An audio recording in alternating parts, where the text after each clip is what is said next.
Christy Martin had always been an amazing athlete, but the boxing ring was where she shined the brightest. I actually got involved in boxing back in 1987 while I was in college. I thought, wow, this is so exciting. The adrenaline rush, the crowd response. I was just hooked. So in the winter of 1990, 22-year-old Christy was excited when her promoters set up a meeting in Bristol, Tennessee, with a professional trainer named Jim Martin. I didn't know anything about him, had never heard of him before. I thought, well, what the heck? But the encounter left Christy disheartened. I went into the gym the first day. Jim was like rude to me. He just knew, you could just feel it, that he didn't want a woman in his boxing gym. Christy was disappointed by Jim's initial reaction, but his refusal to sign her only fueled her ambition to succeed. The next day she came back and wanted more, and she came back the following day. I was always there, day after day, whatever time I was supposed to be there, I was always there giving 100%. He never said anything, but I could just feel there was a change. Just weeks after they first met, Jim had a change of heart, and he agreed to take Christy under his wing. The light came on in his head that, wow, she can make a lot of money, and I should hold on to her. And over the next few weeks, Christy focused solely on her training sessions with Jim. The two spent nearly every minute together. We trained hours together, and then maybe we'd get something to eat. I didn't know a lot of people there. He didn't know a lot of people there, so we kind of bonded. Christy soon realized she and Jim had developed feelings for each other. And before long, she found herself revealing a very personal secret. I told him the truth. I said, you know, I've had relationships with women. I just talked to him and trusted him. This is my coach. This is somebody that's an older person. This is somebody that I can trust. There was one woman in particular who held a special place in Christy's heart. Her name was Sherry Lusk, and she was an old friend from Christy's hometown. When I told Jim, he was just like, well, that was then, this is now. It appeared Jim wasn't about to let Christy's past stop him from being romantically involved in her future. After one of my fights, he kissed me. You know, as time went on, there was definitely something romantic involved there. The new couple seemed happy, and in the fall of 1992, Jim asked Christy to marry him. The two moved to Florida and wed at a local courthouse. I think that I had that love for Jim that you have for a teacher, somebody that you respect. On my wedding day, it felt like if I married him, you know, I will grow to love him, I'll figure it out. But the truth is hard to bury. And 18 years later, just when Christy was ready to face it, she was sucker punched. I told Jim, I'm gonna work out, but I just have this terrible, terrible headache. I'm just gonna have to lay down. I didn't realize the extent of Christy's unhappiness and the control that went on behind closed doors. And he said, I have something to show you, and I see he has a knife. Christy had 49 professional wins in the ring, and I think all of those paled in comparison to this.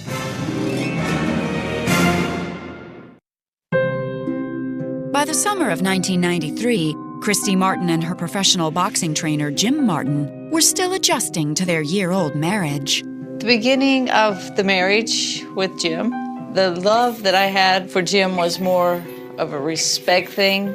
It was just, when can we fight? You know, how much money are we gonna make? Christy knew the couple's income was solely dependent on her professional career. I mean, Jim trained me, but trainers make 10%. And without me, he doesn't have someone to train. The income in my marriage was me. It was my blood, sweat, and tears. To further complicate matters, Christy had been open with Jim about her preference for women, something Jim did not want to discuss. But if marriage didn't seem to come naturally for the couple, boxing more than made up for it. Often Jim would be asked in an interview about Christy, risking her life in the ring. And he would always take a deep breath and get choked up he'd become very emotional. I always tell everybody I didn't think I'd be kissing one of my fighters. I thought that he really was looking out for me. I thought at some point, I'm really gonna love this person. While Christy waited for love, her boxing career took off. In October of 1993, she signed a deal with boxing giant Don King. That was probably the first time that it sunk into me that I have a true shot at being a professional fighter. Jim was very proud of Christy. I also think that he knew that the more publicity she got, perhaps the bigger payday down the road. Christy's professional life had reached an all-time high. I spent my time at the gym. I trained hard before, so now I really have to train like a maniac because I'm gonna be with the big guns. As the months went on, Christy won match after match, and Christy and Jim seemed like boxing's all-star duo, especially when Don King extended Christy's contract through 2001. Jim was very proud of how successful and how well-known Christy had become, and would take a step back and let her enjoy the spotlight. But outside the ring, Christy's relationship with Jim had taken an alarming turn. It began with a series of surprising threats. Anything he could find to hurt me, he would, whether that be professionally or personally. It started out from the beginning that he would tell everybody in the boxing world I've had relationships with women. Jim went on to claim that Christy's sexual preferences could ruin her career. Terrified of losing everything, Christy severed ties with her old flame, Sherry Lusk. We talked every Christmas. That was our tradition. Until the Christmas I called, and she said, I can't talk anymore. Jim won't let me talk to you. And from that minute on, I knew this girl was in a very, very bad place. Christy felt completely trapped. And by 2005, any connection she once had with Jim was fading fast. Jim really never made me feel positive because he was always tearing me down. He had me convinced that my family hated me, the boxing world hated me. He was always the controller, and I was always the controlled, and it never changed. Christy barely recognized the man she had once trusted. But the lowest punch of all came in the form of a videotape. Jim had been videotaping me secretly. I found a videotape of us having sex. And so he blackmailed me with the videotape. He was gonna show them to my family, to the boxing community. Basically, I'm gonna use these tapes to keep you here. And I was definitely panicked. My fear was just embarrassment. I didn't want other people seeing me having sex with him. It was very, very ironic. Christy could be so vicious in the ring, yet she was so submissive and meek in her relationship with her husband. By 2007, 15 years into their marriage, Christy was completely backed into a corner, just where Jim seemed to want her. I was miserable. I hated him. I hated the marriage. Divorcing him wasn't really gonna be enough because he was still gonna be here walking around with me and I wouldn't feel safe. Christy's battle with Jim was far from over. In fact, the most violent fight of her life was just around the corner. I begged her not to go. I begged her to do anything but go home. If Jim couldn't control her in life, Jim could control her in death. He was gonna give me a little bit more rope and then either I was gonna hang myself or he was gonna hang me. By the spring of 2007, professional boxer Christy Martin was having a tough go of it. Jim Martin, her husband and boxing trainer of 16 years, had resorted to threats and intimidation to keep Christy under his control. He would tell me, you're not leaving me, I'll kill you. And now I've lived my life, so what do I care about going to jail? Basically, I just kept looking at how am I gonna get out. Terrified of her husband and with her boxing career winding down, Christy felt she was on the verge of a nervous breakdown.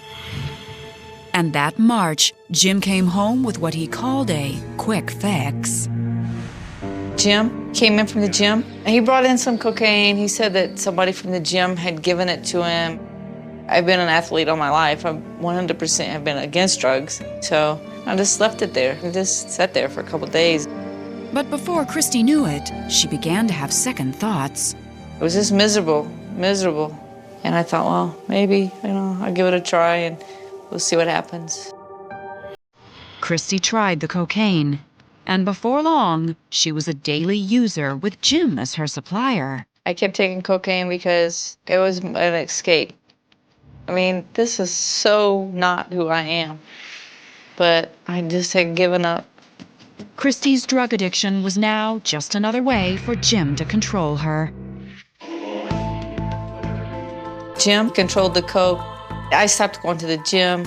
Every night was just a sex night, and if I refused, then the cocaine would disappear. So basically, you agree to do anything. By the spring of 2010, Christy and Jim Martin were on the verge of bankruptcy, and Christy had hit rock bottom. But that March, Christy's nightmare began to change. It all started when an old friend found Christy on a social networking site. On the side, it popped up, people we suggest you should be friends with. And there was Christy Martin. I immediately hit her name and said, how are you doing? And would you like to be friends? Her response was, classic. Is that what they call it these days? It was just surprising and good to hear from her. Christy was thrilled to learn Sherry also lived in Florida and only about 2 hours away. Sherry had always held a special place in Christy's life, and it wasn't long before the two old friends were having a heart-to-heart over the telephone. And I just opened up and told her, miserable, this marriage is gonna kill me. Christy's reconnection with Sherry gave her the motivation to get clean. It also spurred her to break things off with Jim. I just told him, you train me and we'll live under the same roof. Let's try to make some money, get ourselves out of this financial situation that we're in. Once we get back even, you go your way and I'm going mine. To Christy's surprise, Jim seemed to agree with her plan. There really wasn't much of a response. I felt like he had realized I can't hold this woman any longer. The following weekend, Christy invited Sherry to dinner. But that evening, when Christy arrived, she got a disturbing phone call. The minute she got there, she hugged me and the phone rang. She answered the phone and I could loudly hear Jim saying, I see you and I see the way you greeted her. Had Jim been following her? Furious, Christy told Sherry she needed to confront Jim and tell him she was leaving right then and there. And when she got in her car, she looked at me and her last words to me is, this motherfucker's gonna shoot me. On November 23rd at 4 p.m., Christy entered her house, ready to end her relationship with Jim. But a sudden migraine drove her to her bed instead. Meanwhile, Jim began making phone calls. While I'm laying there, he gets on the phone. He's saying negative things about me. He won't quit talking loud. The entire time that I'm laying down, I can hear him sharpening his knife. Christy wasn't sure what Jim was up to, so she called Sherry for support. I heard Jim enter the room, and he came to her and said, I have something to show you. He keeps trying to talk to me. I'm like, Jim, I'll be right in there to see what you have as soon as I finish this conversation with Sherry. As soon as Christy hung up the phone, she saw the surprise Jim had in store. So I kind of leaned to the side so now I can see behind his back. And I see he has a knife down in his shorts. And then he stabbed me. As Jim repeatedly plunged a knife into her, Christy attempted to use her fighting skills against the man who had trained her. But Jim was ruthless. He stabbed me the fourth time right in my breast. He cut my calf muscle almost completely from my leg. And I just told him, I said, you cannot kill me. Christy was determined to live, but Jim seemed intent on making sure she didn't. And the worst was yet to come. How can he let me live? He can't trust me. He better not trust me. And Christy said that she wasn't going to die in her house and she wasn't going to die on Jim's terms. I heard the water turn on in the bathroom, so I knew it was my only chance. If you have a story of marriage gone wrong, go to investigation.discovery.com.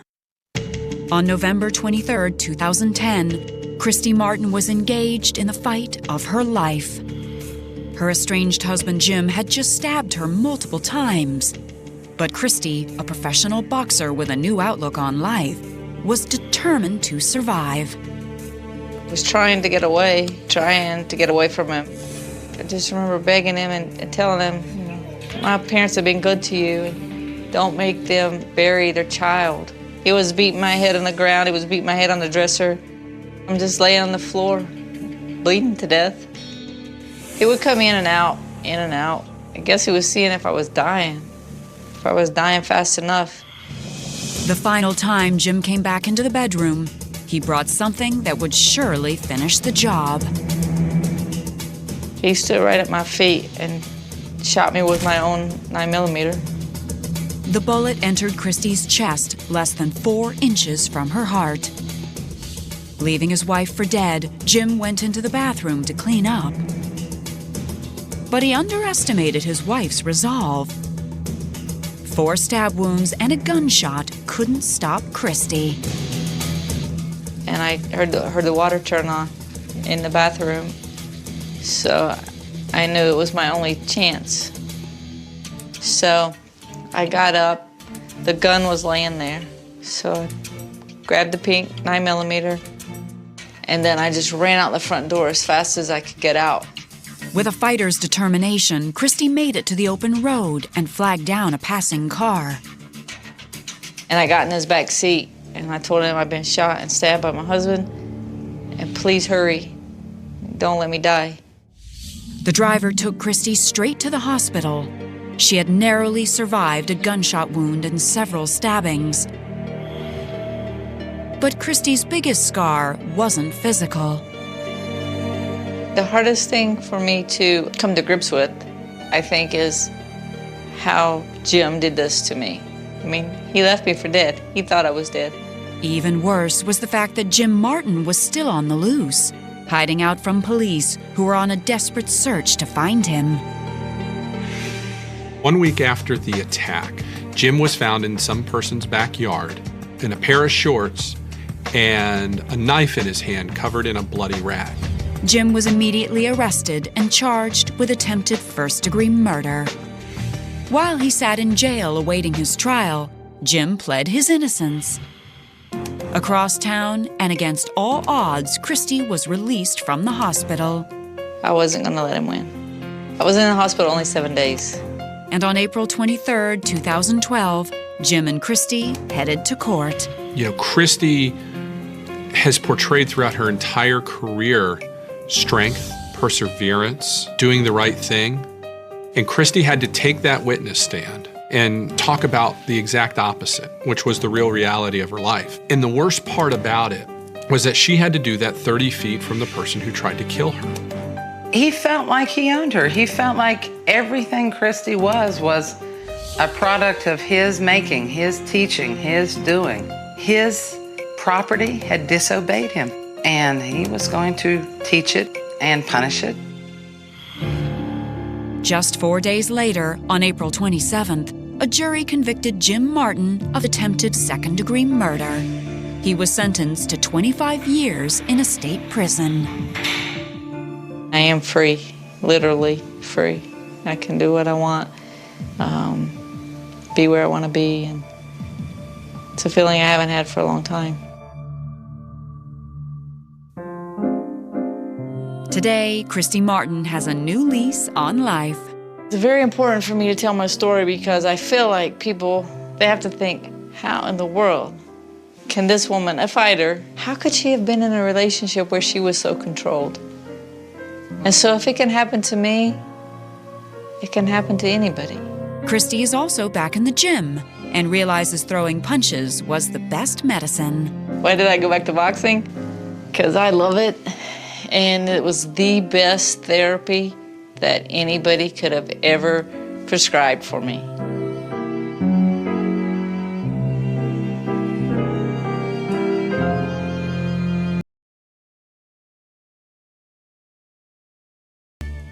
Catherine Blankenship wasn't about to let a major milestone pass her by. I went to Bunkie High School, in Bunkie, Louisiana. And in 2007, I was planning our high school reunion. That April, after reaching out to several old classmates, Catherine received a surprising email from a former student named Glenn Seymour. The email surprised me because that was the last person I had expected to hear from.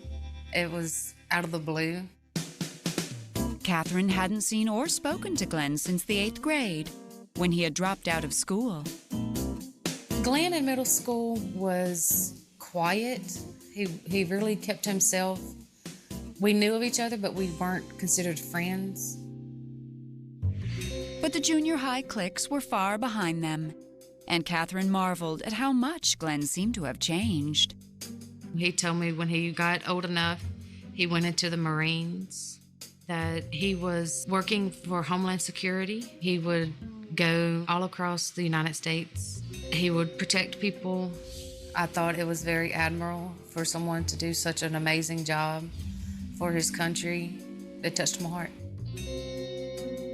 Glenn told Catherine he lived nearby, where he shared custody of his daughter from a previous relationship. Catherine was a single mother herself. We connected on that level right away. The phone calls between Glenn and I would last hours, sometimes up until I had to go to work the next morning. To have that connection with someone is wonderful. Before long, the new couple had become inseparable. And as Glenn regaled Catherine with tales of his military prowess, she found herself becoming more and more impressed. When Catherine told me about Glenn's background in the Marines and then into Homeland Security, I thought, well, Catherine's found somebody that's going to be good, you know. I saw the display of all the service medals, military medals, the military certificates. I was amazed. So it verified that he was an outstanding man. As the weeks went by, Glenn and Catherine spent the majority of their time together. And in August of 2007, 4 months after Glenn's first email, Catherine was excited to learn she was pregnant. Glenn's response to me being pregnant, after about 2 minutes of being shocked, he was very, very happy to have another child on the way. Glenn suggested that he and I moved in together. The decision to move in together was easier than figuring out what soda you wanted to drink for the day. It just fit. Catherine and Glenn seemed destined for each other, and just 1 month later, Glenn proposed. I was excited. He seemed brave. He was an outstanding father. He seemed wonderful. But sometimes the battlefield is hard to leave behind. Just 2 years later, Catherine Blankenship would find herself in the middle of a very different kind of war.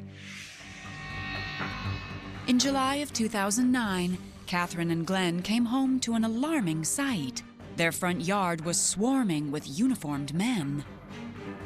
We were watching the house, and Glenn Seymour arrived. We asked if we have permission to search the house. Guns were everywhere in the house. They were loaded. Catherine was bewildered. "What is this about?" she said. "Why are you doing this to him? He's one of you." And that's when Catherine's world changed forever. Well, I said, I don't think something's right there. It's just a horrific chain of events, all because of Glenn Seymour's actions.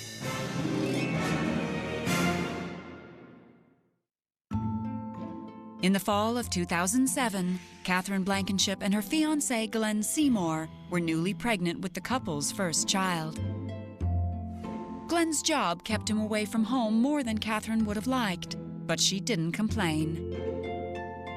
Glenn said he worked Homeland Security while his cover was offshore as an electrician. Glenn worked a typical offshore rig in the Gulf, which was 14 days home and 14 days at work. Catherine loved everything about her hard-working husband. But as fall gave way to winter, Catherine realized there was one thing about Glenn that made her rather uncomfortable.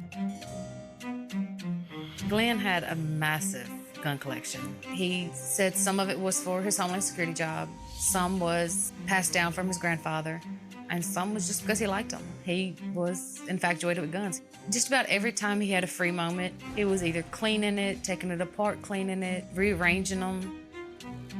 I made Glenn promise me that he would keep them locked up in the gun cabinets and the key put away to where nobody could get access to them, especially my kid. Glenn promised to keep his guns under lock and key. And in March of 2008, the safe and happy couple welcomed their first child into the world. Glenn was amazing. When he was home from work, he let me sleep. He'd get up for the midnight feedings, the midnight changings. He wanted to make sure that he didn't miss a moment in our son's life. He was good. Glenn, as a father, he was loving. He fed, he changed diapers. He would carry the baby with him when he'd go uptown to the video store, show off the baby. He was a proud father. That July, when Glenn and Catherine married, it seemed like the final piece of the puzzle. We were both excited, ready to start that next chapter in our lives. I've been married and divorced. He's been married and divorced. This was the one that's going to stick. 1 month later, Catherine learned she was once again pregnant. But the blissful days would soon be over, as Glenn's past came back to haunt him in a most disturbing way. In March of 2009, Catherine woke up to Glenn screaming in the bed beside her. She tried to wake him up, but Glenn was sound asleep. He finally woke up and I asked him what was going on, and he told me, he said it was just a flashback. Glenn explained his flashbacks were terrible dreams from his days fighting on the battlefield. He said he couldn't explain or talk about what they were. He said they were just about the past, and he'd just leave it at that. So it really scared me. If Glenn's night terrors weren't enough, his old combat injuries had also started to flare up.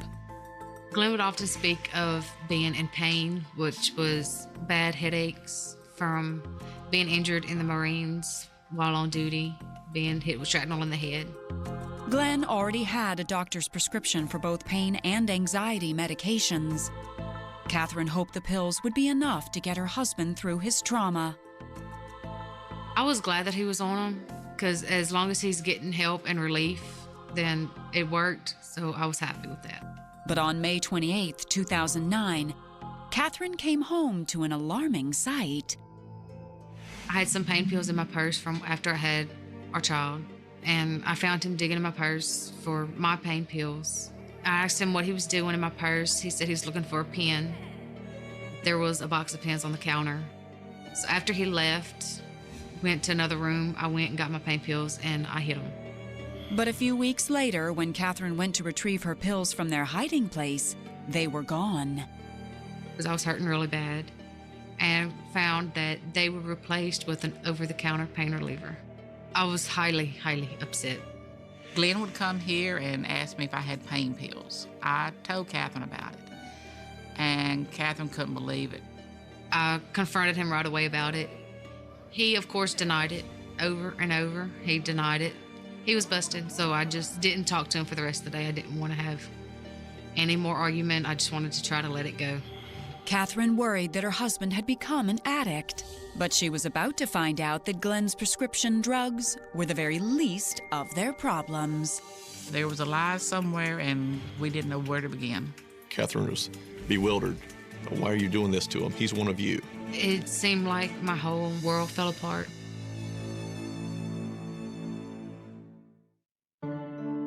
By May of 2009, Catherine Blankenship was deeply worried about her husband, Glenn Seymour. Glenn was on 2 types of prescription pills, one pain pill for the shrapnel in his head, and the other pill was anti-anxiety for his flashbacks. Glenn had been showing signs of addiction, but Catherine was determined to give her husband the benefit of the doubt, until a shocking turn of events changed everything. On July 22, 2009, Catherine and Glenn were returning home from a shopping trip with the children. We pull up at our house and we see dozens of men standing outside. The men appeared to be local police officers and U.S. Marshals. I didn't know what to think. Glenn had often spoke of his job in Homeland Security, that if somebody shows up at the house asking certain questions, you don't say nothing because you don't know nothing. Glenn assured a nervous Catherine that everything was fine. He seemed calm. He didn't seem worried.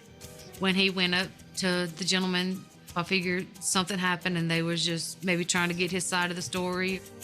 Finally, I got out to go see what was wrong because I was worried. I didn't know what was going on. But before Catherine could reach her husband, police officers stepped directly in her path. We approached Catherine and asked her about searching the house. Catherine was bewildered. What is this about? She said. Why are you doing this to him? He's one of you. The guy asked me if Glenn had a badge. I informed him yes. He asked me if I knew where the badge was. I told him yes. So I walked the guy inside the house. I went to the bedroom where it was last, and the badge wasn't there. Catherine had a million questions, and she would soon get some very disturbing answers as officers sat her down at her kitchen table and explained why they were there. Glenn had walked into a pharmacy. Glenn was hoping to get prescription pills, pain medication from this pharmacist without going to visit a doctor. Glenn had said he was a United States Marshal. This was caught on video. Glenn was dressed in SWAT attire and also stated that he had injured himself in the training and he needed pain relief immediately. The pharmacist had not given Glenn his pills and had quickly called 911. Glenn Seymour's name was turned over to law enforcement, and they immediately started doing some digging. We did his background investigation, determined that no law enforcement agency that we contacted had him in employment. Officers discovered that while Glenn Seymour was an offshore oil rig electrician, he was not, nor had he ever been, a Homeland Security officer. The moment that the officer told me that Glenn was never Homeland Security, it seemed like my whole world fell apart. My whole marriage was a lie. I could tell that Catherine was basically taken by Glenn Seymour with his lies. I explained to Catherine that Glenn Seymour was not an officer of the law and that we had certain items in his house that we want to look for. She was very compliant. She signed a consent to search. And as soon as I signed the paper, 5 guys rushed in the house, and they started taking everything that belonged to Glenn. Catherine watched in tears as the real officers carried Glenn's belongings right past him, where he sat handcuffed on the front lawn and flanked by police. No way in the world did I expect to find what we uncovered. We retrieved tens of thousands of dollars worth of weapons, what people would deem assault weapons, tens of thousands of rounds of ammunition. Glenn Seymour also had homemade suppressors, which are silencers that mostly people use to muffle the sound of a rifle. When one of the officers came from down the hall with a gun in his hand, I asked him where he got it from. He said it came from the nursery closet behind a duffel bag. The gun's in the nursery where my baby sleeps. That dropped my heart. Officers also gathered up the military plaques and medals Catherine had been so proud of. So I go back out and make initial contact with Glenn Seymour. And my basic question to Glenn Seymour was, "You're a Marine?" And Glenn Seymour's answer was, "Yes, I was, but I was honorably discharged because of my wounds." And he pointed to his head area. And there was no scars, no marks to prove it. And I brought that to his attention. And that was all it took for Glenn to finally reveal the truth. Glenn broke down crying. He said, "I've never been in any armed forces. Those medals were from a dead Marine that died in a car wreck.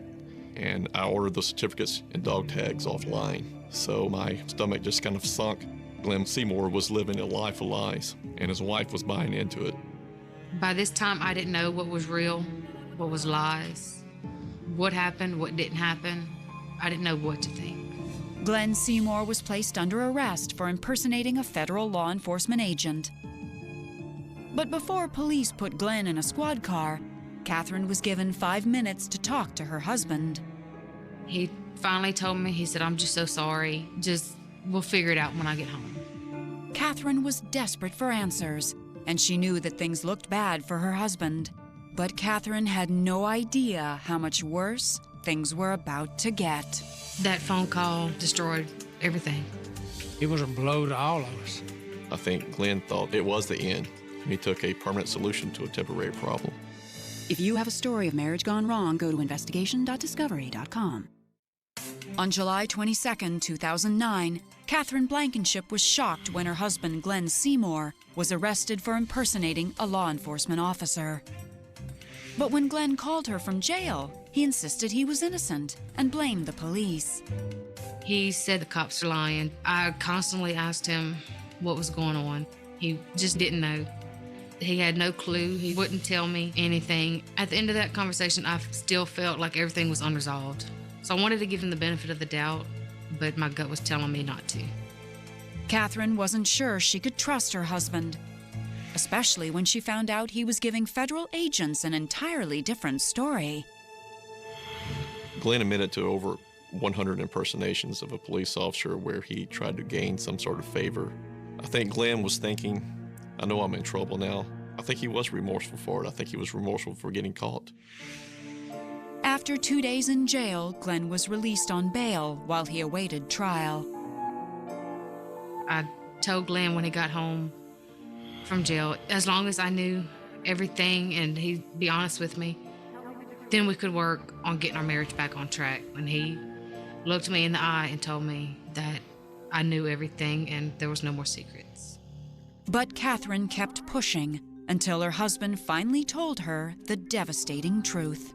He said he was not in the Marines. He tried going and he failed the hearing test. Told me he didn't understand why he lied. He just wanted it so bad. That's something that he has always wanted in his heart and soul. So he thought that if he lied about it so long, that he would believe it.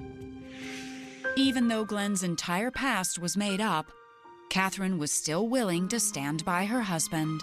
I still loved him. I loved the man he was to me and the kids. The lies that Glenn told to me didn't make him the person he is. That didn't matter to me. That's not the man that was my husband, the father to my kids. I don't care if he was in Homeland Security or not. That's not the man I fell in love with. That's just something from the past. Catherine and Glenn vowed to move forward. But as the days went by, Catherine realized putting the past behind them was going to be easier said than done. He still made comments about he needed to get his guns back. He didn't feel like a man because he didn't have his guns to protect his family. I tell him, you don't need guns to protect your family. As long as you're here, that's protection. He didn't believe it. Although Catherine was ready to forgive Glenn, the state of Louisiana wasn't as willing. Glenn would face 10 to 20 years in prison if convicted. So Catherine suggested that Glenn return to work to clear his head. But when he arrived back on the oil rig, Glenn found that news of his phony career had traveled fast. Glenn called me, and he was about in tears. I could hear it in his voice. He was so embarrassed because there were two guys over there making fun of him. He said he felt like less of a man. I told him, men can be boys. You're a bigger person than that. Don't worry about it. The heckling got the best of Glenn. 2 days later, Catherine got a heartbreaking phone call from the oil rig. It was one of his bosses from work told me that Glenn had passed away. He had hung himself.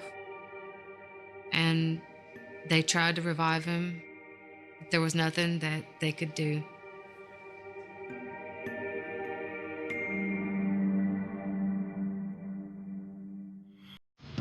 I was still in love with him. When I got that phone call, it seemed to really confirm all the lies that he couldn't live with anymore. I felt like my world just crashed. Catherine and those investigating Glenn's case will never really know why Glenn created such a tangled web of lies. Impersonating a Homeland Security special agent or Marine is a serious crime. I asked, why would you do this, Glenn? And he just said, I wanted my kids to look up to me. I want to be a hero to them. My basic answer to him was, Glenn, you're supplying food, you're supplying shelter. You are a hero to them. I would often tell Glenn that being in the service isn't the reason I loved him, isn't the reason I fell in love with him. He was a wonderful father, husband. He worked for us. He lived for us. Being in the service, that didn't matter. Today, Catherine Blankenship pours her energy into her children and takes things one day at a time. Although she feels ready to move forward, Catherine is not thinking about romance just yet. I wish Catherine would find somebody to make her happy. She deserved it. I'm single.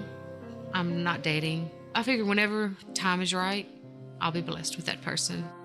And when that time comes, Catherine will have learned a thing or two about trust. I've learned that if your gut tells you something's not adding up, no matter what it is, check it out. You save yourself a whole lot of heartache that way.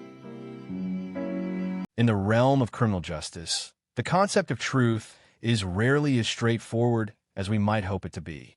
In our everyday lives, cause and effect are generally perceived through a lens of simple, undeniable common sense. If a heavy stone is dropped onto a fragile pane of glass, and the glass shatters into 1,000 pieces, we do not question the sequence of events. The falling stone is the cause. The shattered glass is the effect. Our minds immediately and comfortably establish a linear, logical connection between the action and the tragedy. We do not stop to ponder if a sudden, invisible sonic boom occurred at the exact millisecond the stone touched the surface, causing the break instead. We rely on the obvious. But a courtroom is not built on the foundation of everyday assumptions. A courtroom is a clinical, often rigid environment where common sense is frequently subordinated to the strict, uncompromising demands of legal procedure. In the eyes of the law, a sequence of events must be proven.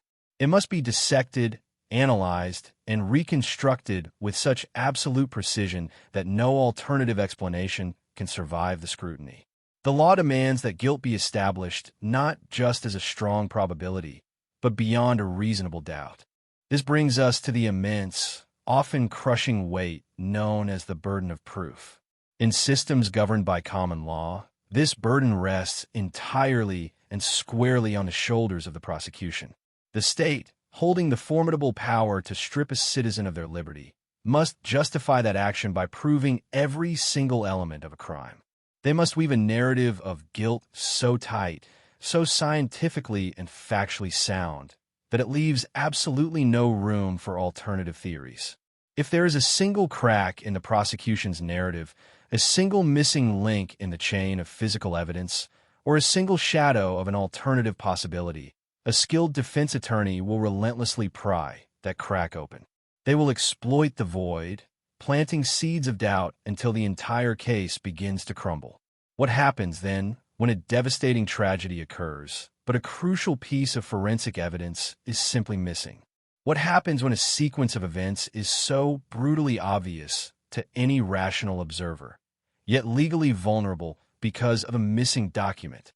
Welcome to the profound and deeply unsettling story of Itofi Tasani. This is a case that has echoed through the halls of legal academia for decades, a true crime saga that is frequently dissected in law schools precisely because it represents a terrifying intersection between undeniable human tragedy and audacious legal maneuvering.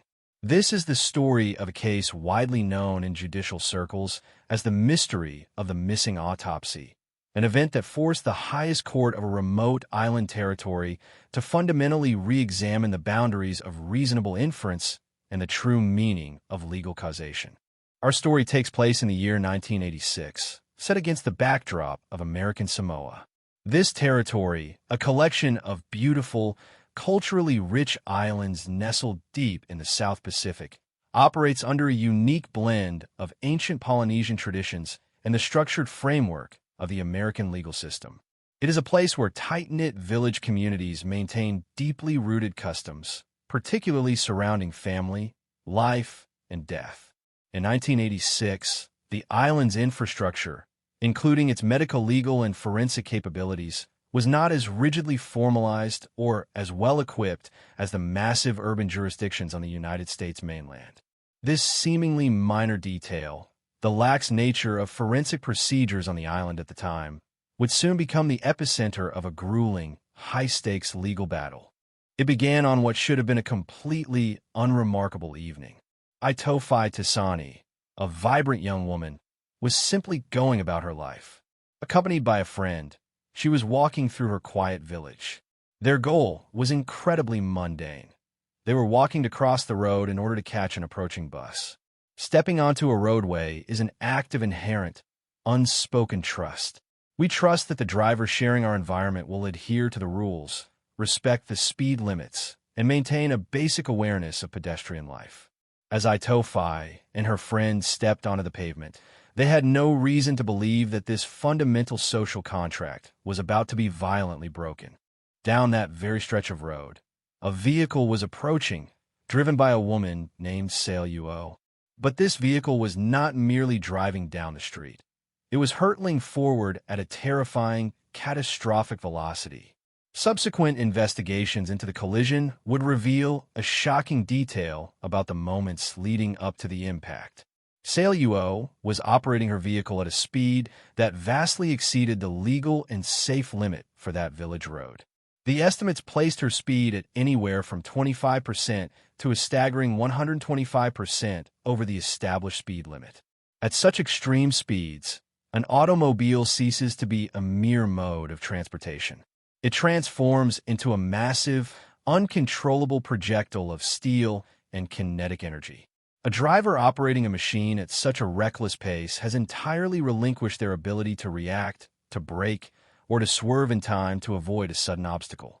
When Sale Uo's speeding car reached the exact section of the road where Itofi Tasani was crossing, the result was a horrifying inevitability. The vehicle struck the young woman in a devastating, direct frontal collision. The sheer kinetic violence of the impact was unimaginable. Itofi was instantly thrown completely off her feet. Her body slammed brutally onto the hood of the speeding car. But the horror did not end with the initial strike. Due to the extreme, reckless velocity of the vehicle, Sale Uo could not immediately bring the car to a halt. Instead, the vehicle continued to tear down the road, carrying the battered body of the young woman along with it.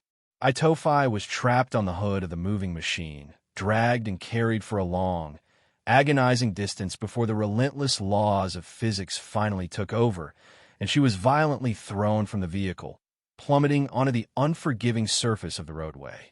The human body is not designed to withstand such monumental blunt force trauma. The dual impacts, first from the speeding metal of the car, and then from the harsh concrete of the road, inflicted catastrophic damage upon the young woman. Itofi suffered severe, traumatic injuries to her brain. When emergency personnel rushed her to the local hospital, the grim reality of her condition became immediately apparent. She had slipped into a profound, unresponsive coma. For several days, she lay in a hospital bed, hovering in the liminal space between life and death. Her family and her friend, traumatized by the suddenness of the violence, could do nothing but wait and pray. But the internal damage was too extensive. A few days after that fateful evening, without ever regaining consciousness, without ever having the chance to open her eyes or speak to her family one last time, Itofi Tasani passed away. To any outside observer, to any police officer or grieving community member, the narrative of this tragedy was painfully clear. A reckless driver was speeding. She struck a pedestrian. The pedestrian suffered severe head trauma, fell into a coma, and died. It was a textbook case of vehicular homicide. The chain of causation appeared to be forged in solid iron. But in the immediate aftermath of her tragic death, a series of cultural and systemic events occurred that would completely alter the trajectory of the impending criminal trial. In 1986, American Samoa did not possess the strict, unyielding forensic mandates that automatically triggered pathological investigations in every case of unnatural death. Furthermore, the cultural traditions of the island placed a paramount importance on the immediate care and customary preparation of the deceased by their loved ones.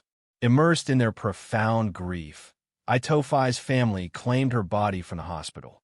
They brought their beloved daughter home to lay her to rest according to the sacred traditions of their ancestors. She was buried with love, with dignity, and with a deep respect of her community. However, because of this rapid transition from the hospital bed to the burial ground, a critical, standard medical legal procedure was entirely bypassed. No autopsy was ever performed on Itofi Tasani. No medical examiner surgically opened her skull to document the exact nature and origin of the intracranial bleeding. No forensic pathologist meticulously photographed the bruising, measured the swelling, or compiled the definitive scientific report that explicitly linked the blunt force trauma of the car's bumper to the cessation of her brain function. The absolute, Incontrovertible physical evidence of her internal injuries was buried deep beneath the earth alongside her. At the time of her burial, this omission likely seemed inconsequential to a family paralyzed by sorrow. They knew what had killed her. They had seen the speeding car. They had seen the coma. But in the cold adversarial arena of the criminal justice system, this missing piece of paper, the absent autopsy report, was a glaring, fatal vulnerability. When the prosecution formally charged Sale UO with homicide based on the reckless operation of her vehicle, they were confident in their linear narrative of cause and effect. But they were about to face a defense strategy so brilliantly audacious and so deeply unsettling that would shake the very foundations of the island's legal system. When the trial commenced, the defense attorney representing Sale UO recognized the profound evidentiary void left by the missing autopsy. They understood that the burden of proof required the prosecution to establish the proximate cause of death beyond a reasonable doubt. They had to prove unequivocally that the car crash was the direct, uninterrupted reason Itofi died. Seeing the lack of definitive medical documentation, the defense unleashed a strategy known in legal terms as an intervening cause. Standing before the court, the defense presented a hypothetical scenario that felt like a slap in the face to common sense, yet was technically, legally brilliant. They challenged the prosecution with a chilling question. Without an autopsy, how can the state medically prove that Itofi Tasani died from the impact of the vehicle? The defense aggressively suggested an alternative narrative. What if, they argued, the young woman was secretly harboring a massive, undiagnosed brain tumor? What if she was afflicted by a sudden, catastrophic terminal illness that had remained entirely dormant until that very evening? And, most shockingly, what if that hypothetical brain tumor spontaneously ruptured, or that fatal disease violently manifested at the exact microscopic fraction of a second before Sale UO's car made contact with her? It was a theory of horrifying coincidence. The defense was not obligated to prove that this hypothetical brain tumor actually existed. That is not how the burden of proof works. Their only goal was to inject a shadow of reasonable doubt into the proceedings. They aimed to point out that because there was no autopsy, there were no medical scans, no pathological tissues, and no expert testimony that could definitively, scientifically rule out their bizarre theory. If the prosecution could not absolutely disprove the sudden eruption of a pre-existing medical condition, then they could not prove beyond a reasonable doubt that the speeding car was the sole cause of death. If the court accepted this premise, the chain of causation would be severed, and Sale UO, the driver of the speeding vehicle, could potentially walk away entirely free from the charge of homicide. This is the precipice upon which the case of Itofi Tasani balances. It is a profound legal paradox where the undeniably tragic reality of a grieving family clashes violently with the clinical, hypothetical loopholes of criminal defense. The stage was set for a monumental battle before the Supreme Court of American Samoa. The justices were faced with a monumental task. They had to determine if the rigid rules of evidence and the burden of proof would allow a killer to exploit an island's burial customs to escape justice, or if the court could invoke the sheer, powerful force of human logic to bridge the gap. As we prepare to delve deeper into the life of the victim, the intricate details of that fateful night, and the unprecedented legal showdown that followed, we must ask ourselves a fundamental question. When does the demand for absolute scientific proof cross the line into an abandonment of reason? The vastness of the Pacific Ocean serves as a profound barrier, creating pockets of humanity that develop their own distinct rhythms, insulated from the frantic pace of the larger continents. To truly comprehend the profound tragedy of Itofi Tasani and the unprecedented legal storm that followed her death, one must first understand the ground upon which she walked. We must transport ourselves back to the year 1986 and immerse our senses in the unique, isolated beauty of American Samoa. Situated deep in the heart of the South Pacific, thousands of miles away from the bustling metropolis of the United States mainland, this territory existed as a world unto itself. The physical landscape is defined by dramatic, rugged volcanic peaks cloaked in dense, emerald rainforests, plunging steeply down to meet the vast expanse of the turquoise ocean. The villages are predominantly clustered along the narrow coastal plains, nestled tightly between the mountains and the sea. In these communities, space is intimate, and lives are lived in close proximity to one another. There is a palpable rhythm to the islands, a pace of life that is governed not by the frantic ticking of a clock, but by the rising of the sun, the shifting of the tides, and the deeply ingrained traditions of the Polynesian people. At the very core of this society is a concept that shapes every interaction, every decision, and every facet of daily life. It is the fundamental cultural framework that binds the islanders together. This is a system where the individual is inextricably linked to the extended family and the wider community. Loyalty, respect, and mutual obligation are not merely abstract ideals. They're the absolute pillars of existence.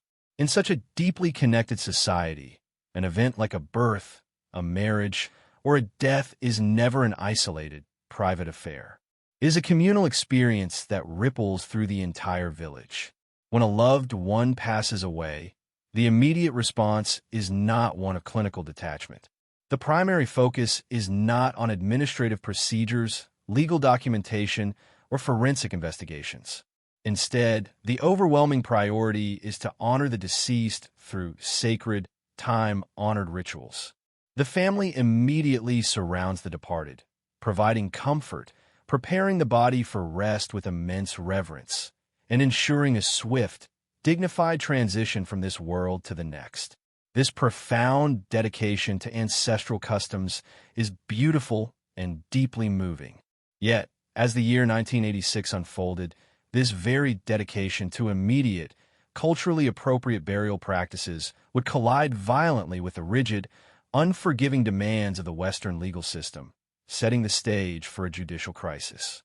The infrastructure of American Samoa at that time reflected its geographical isolation and its developing status.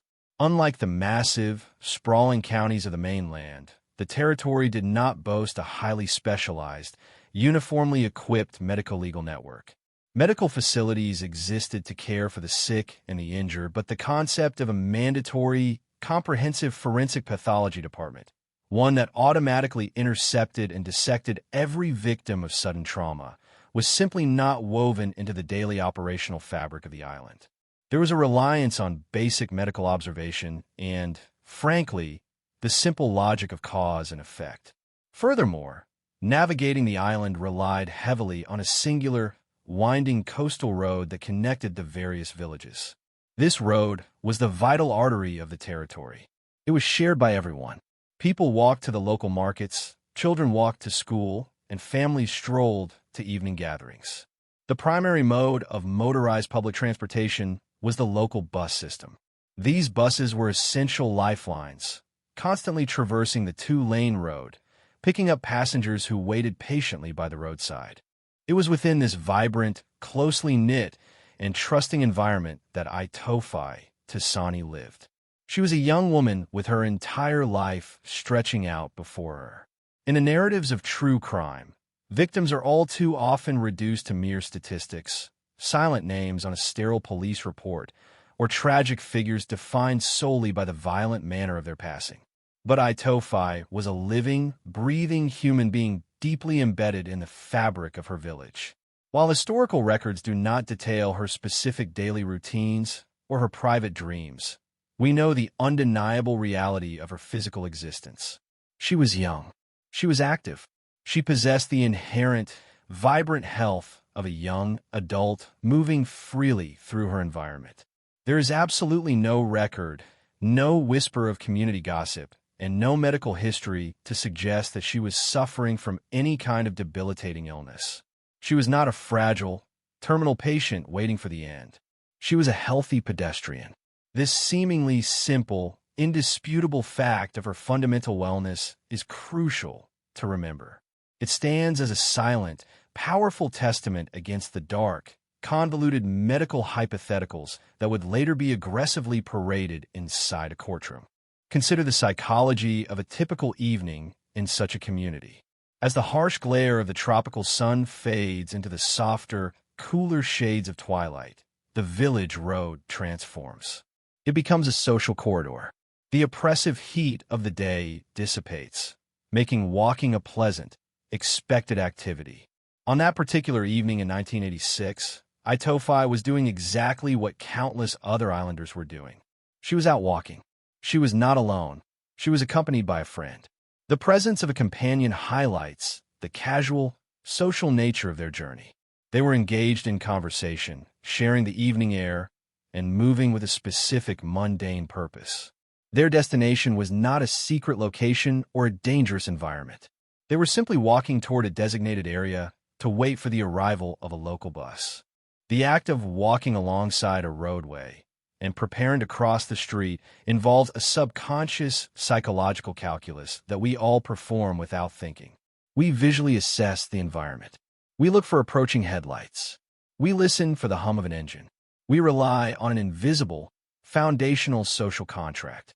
This contract dictates that while machines of heavy metal operate on the pavement, the human beings behind the wheels of those machines will exercise caution, adhere to the established rules of velocity, and respect the fragile, unprotected nature of human flesh and bone. In a village setting, where homes and pedestrian pathways are intimately close to the asphalt, the speed limits are intentionally kept low. These limits are not arbitrary numbers designed to inconvenience drivers. They are critical safety thresholds meticulously calculated to provide drivers with the precious seconds needed to perceive an obstacle, apply the brakes, and bring the vehicle to a safe, controlled halt. Itofi and her friend had every right to rely on this social contract. As they approached the crossing point, they were not engaged in reckless behavior. They were functioning as normal pedestrians in a familiar environment. They were healthy, fully conscious, and perfectly capable of navigating their surroundings. The air around them was likely filled with the ambient sounds of the island evening, the distant crash of the ocean waves against the shoreline, the rustling of palm fronds in the gentle breeze, and the soft murmur of voices from nearby homes. There is absolutely nothing in the atmosphere to suggest that unimaginable violence was hurtling toward them through the darkness. Yet, the vulnerability of a pedestrian is absolute. A human body, no matter how youthful or healthy, possesses zero structural defense against a mechanized vehicle. We have no roll cages, no crumple zones, and no airbags. Our only defense is the awareness of the driver and the distance between us and the machine. When that distance evaporates, and when the speed of the machine surpasses the boundaries of human reaction time, the outcome is always catastrophic. Itofi Dasani was standing on the precipice of this exact catastrophe, completely unaware of the lethal force that was already in motion further down the asphalt. Further down that very same village road, the social contract was being spectacularly and dangerously ignored. A woman named Sail Uo was seated behind the steering wheel of a car, but she was not simply traveling from one destination to another. She had transformed her vehicle into a blunt instrument of kinetic devastation. The specific motivations behind her driving behavior that night remain locked in the past, but the physical reality of her actions is undeniable. The legal speed limits, designed specifically to protect people exactly like Itofi, were being entirely disregarded. To exceed a speed limit by a fraction might be considered a momentary lapse in judgment. To exceed a speed limit by a margin of 25% to an astonishing 125% is an act of gross, unforgivable negligence. It demonstrates a complete detachment from the reality of the environment. At such tremendous velocity, the village road ceases to be a shared community space. The driver's field of vision narrows dramatically. The peripheral awareness of pedestrians, homes, and animals vanishes into a blur. The physics of momentum dictate that a heavy automobile traveling at a vastly accelerated rate requires a massive distance to simply begin slowing down, let alone come to a complete stop. By choosing to depress the accelerator to such an extreme degree, Sail Uo had effectively surrendered all control over her vehicle. She had created a situation where, If anything unexpected were to appear in her path, she would be entirely powerless to prevent a collision. As Itofi Tasani and her friend stepped closer to the edge of the road, anticipating the arrival of their bus, the distant, rising roar of an engine began to pierce the tranquil island evening. The headlights of Sail UO's vehicle tore through the darkness, illuminating the asphalt with a harsh, rapid intensity. The distance between the speeding metal and the fragile human form was closing at a terrifying rate. The mundane act of catching a bus was about to be violently interrupted. The vibrant, healthy life of a young woman, deeply connected to her family and her culture, was about to intersect with the reckless trajectory of a speeding car. And the tragic aftermath of this impending collision would ultimately force a courtroom to confront the darkest, most challenging limitations of the law itself. The transition from a mundane evening to a scene of absolute, irreversible horror happened in a heartbeat. For Itofi Tasani, there was no warning, no opportunity for evasion, and certainly no time to process the lethal trajectory of the approaching vehicle. She was simply there, standing on the edge of the road, anticipating a bus ride, and then she was the victim of a force so violent it shattered the very reality of her existence. As the speeding car, driven by Sail UO, tore through the village, the physics of the collision took control, stripping away any shred of human agency or luck. The impact was not a glancing blow. It was a direct, frontal strike that immediately transferred the full kinetic energy of the vehicle directly into Itofi's body. Imagine the sudden, catastrophic violence of that moment. A human body, soft and vulnerable, is struck by a mass of hardened steel moving at a speed that has completely outpaced the driver's ability to control it. The force of the impact was so great that Itofi was instantly lifted from the pavement, tossed onto the hood of the car as if she were a weightless object. The scream of tires, the roar of an engine pushed to its mechanical limit, and the sickening thud of metal meeting bone would have been the final sounds of her conscious life. She was no longer a person walking toward a bus. She was a victim being carried by an uncontrollable machine, a passenger against her will in a journey of destruction. The car did not stop. It could not stop, because Sail UO had chosen a speed that far exceeded any reasonable expectation of safety. The vehicle surged forward, dragging Itofi along with it. The agony of that duration is impossible to fully comprehend. The body, trapped on the hood, was subjected to a secondary and equally devastating trauma as the vehicle continued to tear down the asphalt. The friction, the instability, and the sheer G-force of the movement ensured that her injuries were not confined to the initial site of impact. Her body was being battered, pulverized, and forced into positions that no human anatomy could survive. Finally, the laws of gravity and momentum concluded the event. Itofi was thrown from the vehicle, her body plummeting from the hood onto the unforgiving, hardened surface of the road. She landed with a final, brutal force. The aftermath of the collision was a scene of absolute stillness, punctuated by the frantic, panicked sounds of the village suddenly aware of the tragedy. Her friend, who had witnessed the terrifying speed and the subsequent violence, was likely left in a state of profound shock. The neighborhood would have rushed to the site, the air thick with the smell of scorched rubber and the cries of those realizing exactly what had happened. Emergency services, when they arrived, found a young woman whose life was hanging by the thinnest of threads. Her head, the most critical part of her anatomy, had sustained massive, life-altering trauma.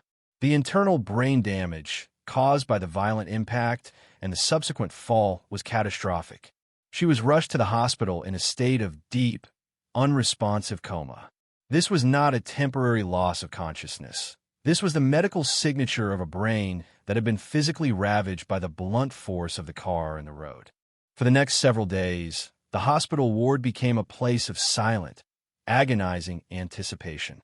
Itofi lay immobile, her body kept alive by machines, her mind trapped within the broken cage of her own skull. Her family, those who loved her and cherished her within the community, kept a vigil by her side. They did not know the intricacies of forensic pathology or the complexities of the legal system that would soon consume their tragedy. They only knew that their daughter, who had walked out the door healthy and vibrant, was now fading away, destroyed by the reckless actions of a stranger on the road. The transition from the living, healthy Itofi to the comatose victim and finally to the deceased is a sequence that, in the eyes of any medical professional, is as clear as day. The injury to the brain was the direct result of the collision. There was no other logical explanation for the trauma she sustained. There were no accounts of her stumbling before the car arrived, no reports of her having a seizure, no medical history of any ailment that could account for such sudden, total collapse. The causality was as firm as the pavement she walked upon. Yet, this is precisely where the tragedy of her death began to be overshadowed by the tragedy of the legal process. After those long, agonizing days in the hospital, Itofi Tisani died. Her passing was the conclusion of a singular, linear chain of events: a speeding driver, a violent impact, severe head trauma, a terminal coma, and finally, death. To the family, the cause was clear, and their grief was focused on the loss of their loved one, not on the requirements of a bureaucratic system. In their adherence to their cultural traditions, they claimed her body, took her home to her village, and buried her. They laid her to rest according to the customs of their ancestors, a final act of love and respect for a life cut short in its prime.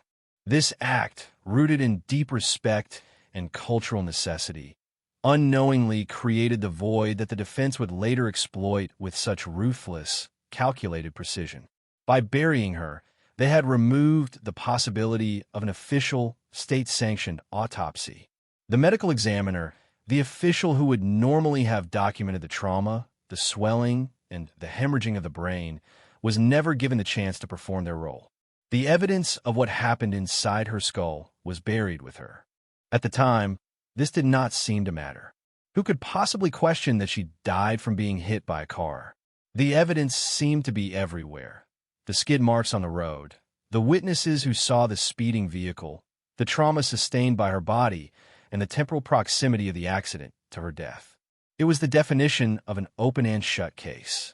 But the law, especially in a courtroom setting, is a creature of cold, dispassionate analysis. It does not care about what is obvious to the community. It cares about what is proven on the record. When the prosecution eventually moved to charge Sale UO with homicide, they were working from a position of absolute moral and logical certainty. They had the witness accounts, the speed estimates, and the clear timeline. They proceeded under the assumption that the truth was self-evident. They did not foresee the way a skilled defense team would utilize the absence of an autopsy as a surgical tool to dismantle their case. They did not understand that, in the eyes of a defense attorney, a missing autopsy report is not just a procedural oversight. It is an open door to a world of theoretical doubt. The prosecution's narrative was built on the foundation of the accident. They assumed that because Itofi was healthy when she was hit, and because she was dead shortly thereafter due to head trauma, the accident was the cause.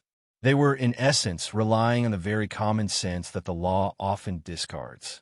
The defense, meanwhile, was preparing to challenge that logic at every turn. They were going to demand that the state produce the physical, forensic, and pathological proof of the exact physiological process that led to her death. They knew that if they could force the prosecution to rely on witness testimony and logical inference, they could label those things as subjective and unproven.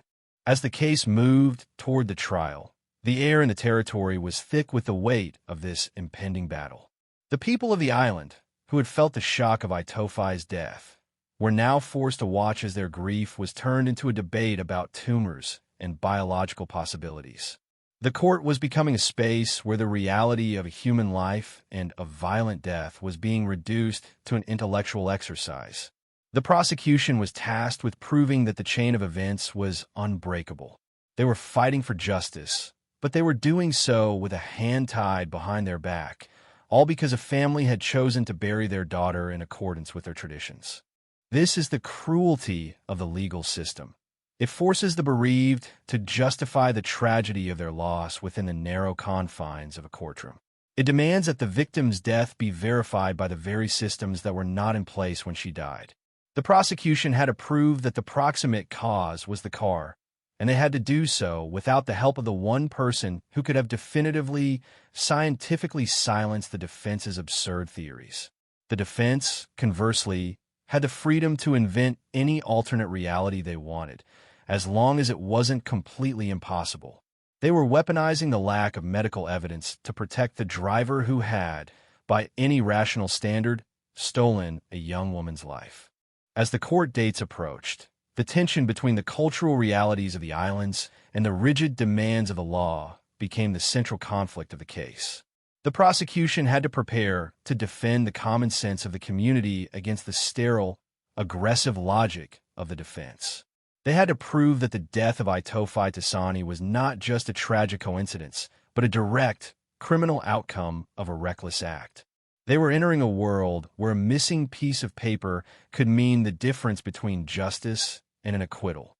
The stage was set, and the participants were about to step into a trial that would become a standard for how legal systems handle the absence of medical evidence in the wake of tragedy. The final moments of Itofi's life, once a private, painful memory, were now being stripped bare, scrutinized, and questioned in a room filled with people who had never known her. The pursuit of the truth, or at least the legal definition of it, was about to begin in earnest.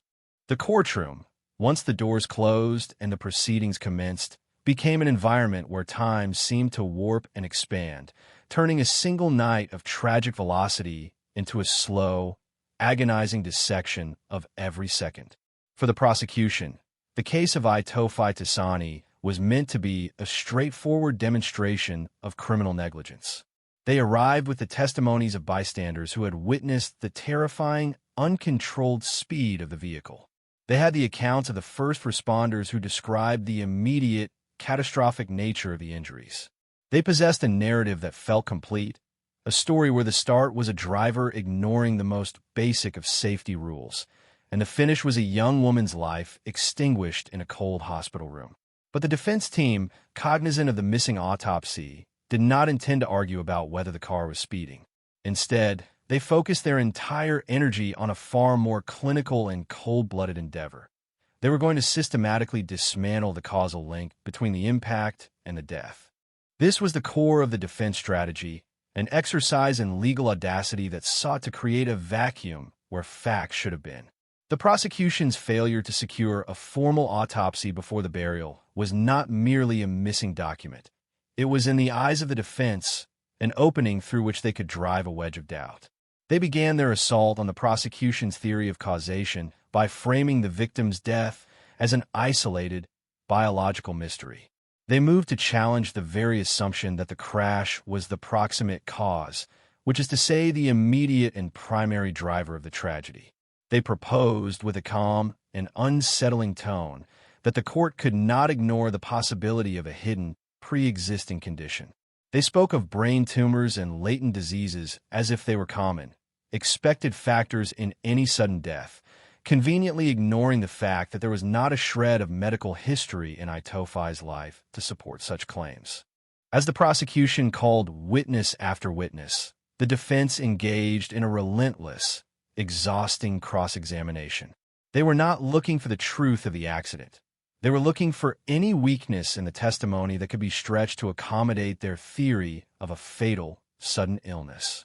They pushed witnesses to admit that they were not doctors, that they had not seen the internal state of Itofi's body, and that they could not, with absolute medical certainty, attest to what was occurring inside her skull at the very millisecond of impact. The prosecution team, meanwhile, found themselves in an increasingly precarious position. They were trying to argue that the physical reality of the situation, a healthy young woman struck by a high-speed vehicle, was sufficient for a conviction, but the defense was hammering away at the standard of proof. They insisted that the absence of a pathological report left a reasonable doubt that was too large to ignore. If the prosecution could not disprove the possibility of a spontaneous, terminal event, the defense argued they could not prove beyond a reasonable doubt that Sale UO was responsible for the death. This phase of the investigation and the subsequent trial was a masterclass in the exploitation of procedural vulnerability. The investigators, who were accustomed to the island's informal way of life, found themselves under the harsh light of a legal system that demanded a level of forensic perfection they had not been prepared to deliver. They had to account for why no autopsy was performed, having to explain the cultural and social pressures of a community that prioritized the immediate burial of its dead over the cold, analytical needs of a criminal trial. Every time a prosecutor attempted to describe the sheer force of the impact, the defense would steer the conversation back to the lack of internal examination. It was a cynical game, a battle of logic where the defense was essentially betting that the court would choose the complexity of a medical hypothetical over the simple, brutal truth of the crime. The psychological toll on the prosecution and the family of the victim during this period was immense. They were essentially being told that their version of the truth was legally insufficient. They had to watch as the memory of a vibrant, healthy young woman was dragged through a narrative that implied she might have died anyway, that the accident was merely a background event in a preordained biological tragedy. The defense's approach was not just a legal tactic. It was an act of profound dehumanization. By focusing so intensely on the theoretical existence of a tumor, they shifted the focus away from the reckless driver and onto the hypothetical, internal vulnerabilities of the victim. It was a way to make the victim's own body the primary source of the tragedy, effectively insulating the driver from the consequences of her own hazardous behavior. Throughout this process, the investigators had to pivot from their standard practices. They were forced to scramble, looking for any additional evidence that could shore up their position. They spoke with doctors who had treated Itofi in her final days, seeking any clinical observations that could serve as a proxy for a formal autopsy. They searched for any evidence of her prior health, hoping to establish a baseline that would make the defense's claims of a hidden, fatal disease appear as absurd as they truly were. They were building a wall of context, using witness statements and medical history to create a buffer against the defense's relentless attempts to inject doubt into the record. They had to transform the anecdotal experience of the village into a formal, structured argument that could withstand the cold scrutiny of court. The prosecution's work during this time is a testament to the challenge of seeking justice in a system that is often more focused on the process of proof than the reality of the event. They had to demonstrate that their reasonable inference was, in fact, the only logical conclusion that any rational person could reach. They had to bridge the gap between the absence of physical, pathological data and the overwhelming weight of the circumstances. They were trying to show that when you put all the pieces together, the speed, the impact, the location, and the rapid decline, the only conclusion that remained standing, once you cleared away the absurd hypotheticals, was the one that placed the guilt squarely on Sale UO. The defense, however, was equally determined to maintain their blockade. They used every objection, every motion, and every rhetorical flourish to keep the court focused on the missing information. They portrayed the prosecution as desperate, as individuals who were trying to build a conviction on thin air because they had failed to do their jobs properly when the investigation began. This period of the case was defined by this grueling, repetitive cycle. The prosecution presented the reality of the tragedy, and the defense countered with the phantom of a potential and proven medical crisis. It was a battle of two different worlds, the world of human experience and the world of legal technicality. In the world of human experience, the cause of death was obvious. In the world of legal technicality, the cause of death was an unverified, scientific variable. The investigators, caught in the middle, had to remain stoic and professional, even as they felt the injustice of the situation. They knew that if they lost this case, it would set a precedent that would embolden reckless drivers everywhere, telling them that they could potentially escape accountability for their actions if they just made sure the victims were buried before the forensic system could do its work. The gravity of the situation was felt by all who entered the courtroom. The air was thick with the weight of the implications. This was not just about the death of one person. It was about the integrity of the law itself. Could the law be used to shield the negligent from the consequences of their actions? Could a legal system ignore the reality of a life taken in such a public, violent manner simply because of an administrative gap? The investigators and the prosecutors knew that they were fighting not just for a verdict, but for the principle of justice. They had to remain calm, focused, and persistent. They had to endure the defense's provocations and continue to build their case, piece by piece, document by document, argument by argument. They were engaged in a struggle to define the boundaries of the law, to ensure that the search for truth would not be defeated by the cynical exploitation of procedure. As the trial progressed, the pressure grew, and the divide between the two sides only widened. It was becoming clear that the final decision would not just determine the fate of the driver, but would also shape the future of justice in the territory, establishing a standard for how the courts would address the loss of a life when the physical evidence of that life's end was no longer available. The culmination of the legal proceedings in the case of Itofi Tasani did not arrive with the dramatic flourish often seen in fictionalized courtroom dramas.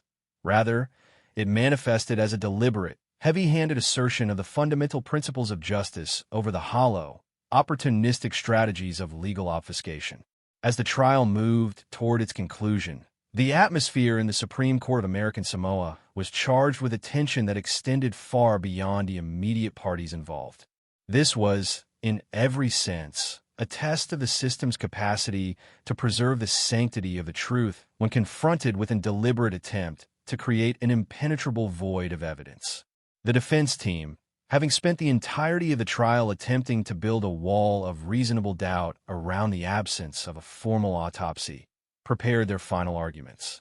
They stood before the bench and reiterated their core premise, that without the scientific, surgical record of a pathologist, the causal link between the impact of the vehicle and the death of the victim remained an unproven theory.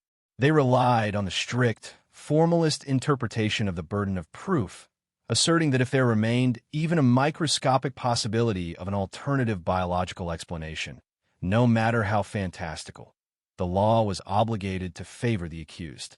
It was a cold, clinical interpretation of justice, one that sought to strip the human reality of the tragedy from the proceedings and replace it with a sanitized version of events defined only by the presence or absence of specific forensic documentation. The prosecution, however, had spent the preceding weeks meticulously constructing an argument that relied on the concept of reasonable inference, pushing back against the defense's strategy of totalizing skepticism.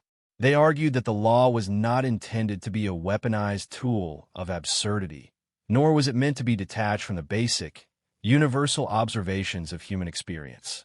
They highlighted the uncontested facts. A healthy young woman, walking with a companion, struck with immense force by a vehicle moving at a rate that defied any reasonable safety standard, left in a state of terminal, unresponsive trauma, and passing away just days later. To suggest that this sequence was anything other than a direct, causal chain was to intentionally ignore the reality that any reasonable person, let alone a juror, would recognize. The prosecution did not shy away from the absence of the autopsy. Instead, they framed it as a circumstance that required the court to apply a standard of proof that was practical, commonsensical, and profoundly anchored in the reality of the evidence that was actually present. They urged the court to reject the defense's attempt to manipulate the lack of a formal report as a shield against criminal responsibility. When the justices of the Supreme Court of American Samoa prepared to deliver their final ruling, it was clear that they were not merely presiding over the sentencing of a driver. They were establishing an essential precedent for the entire territory. Their decision was a sophisticated, nuanced navigation between the rigorous demands of common law and the vital necessity of practical, societal justice. In a ruling that would eventually be studied in classrooms as a paragon of judicial integrity, the court addressed the defense's argument head-on. They articulated that while the burden of proof rests with the state, that burden does not necessitate the abandonment of reason. They established that a jury or a judge, in evaluating a criminal case, is fully authorized to rely on the logical, rational connections that are inherent in human existence. The court declared that when an individual who is known to be healthy, living a normal life, suffers a sudden, violent encounter that results in massive physical damage and leads directly to death, the legal system does not require a laboratory report to confirm the obvious. To mandate such a requirement would be to elevate bureaucracy above truth and to effectively insulate the perpetrator of a violent act from the natural, logical consequences of their behavior. The court further addressed the dangerous implications of the defense's missing autopsy strategy by invoking the principle of the eggshell skull rule. This legal doctrine, a cornerstone of tort and criminal law, posits that a defendant must accept their victim as they are. Even if, for the sake of an impossible hypothetical, the defense had been correct and Itofi had possessed some latent, undiagnosed medical vulnerability, it would not have absolved Sale Uo of the consequences of her reckless actions. If the impact of a speeding vehicle was the catalyst that accelerated a pre-existing condition into a fatal outcome, the law still identifies the reckless act as the primary cause. This was a critical point of clarification. It signaled to the legal community that a victim's potential and proven frailty cannot be used as a get-out-of-jail-free card for an aggressor.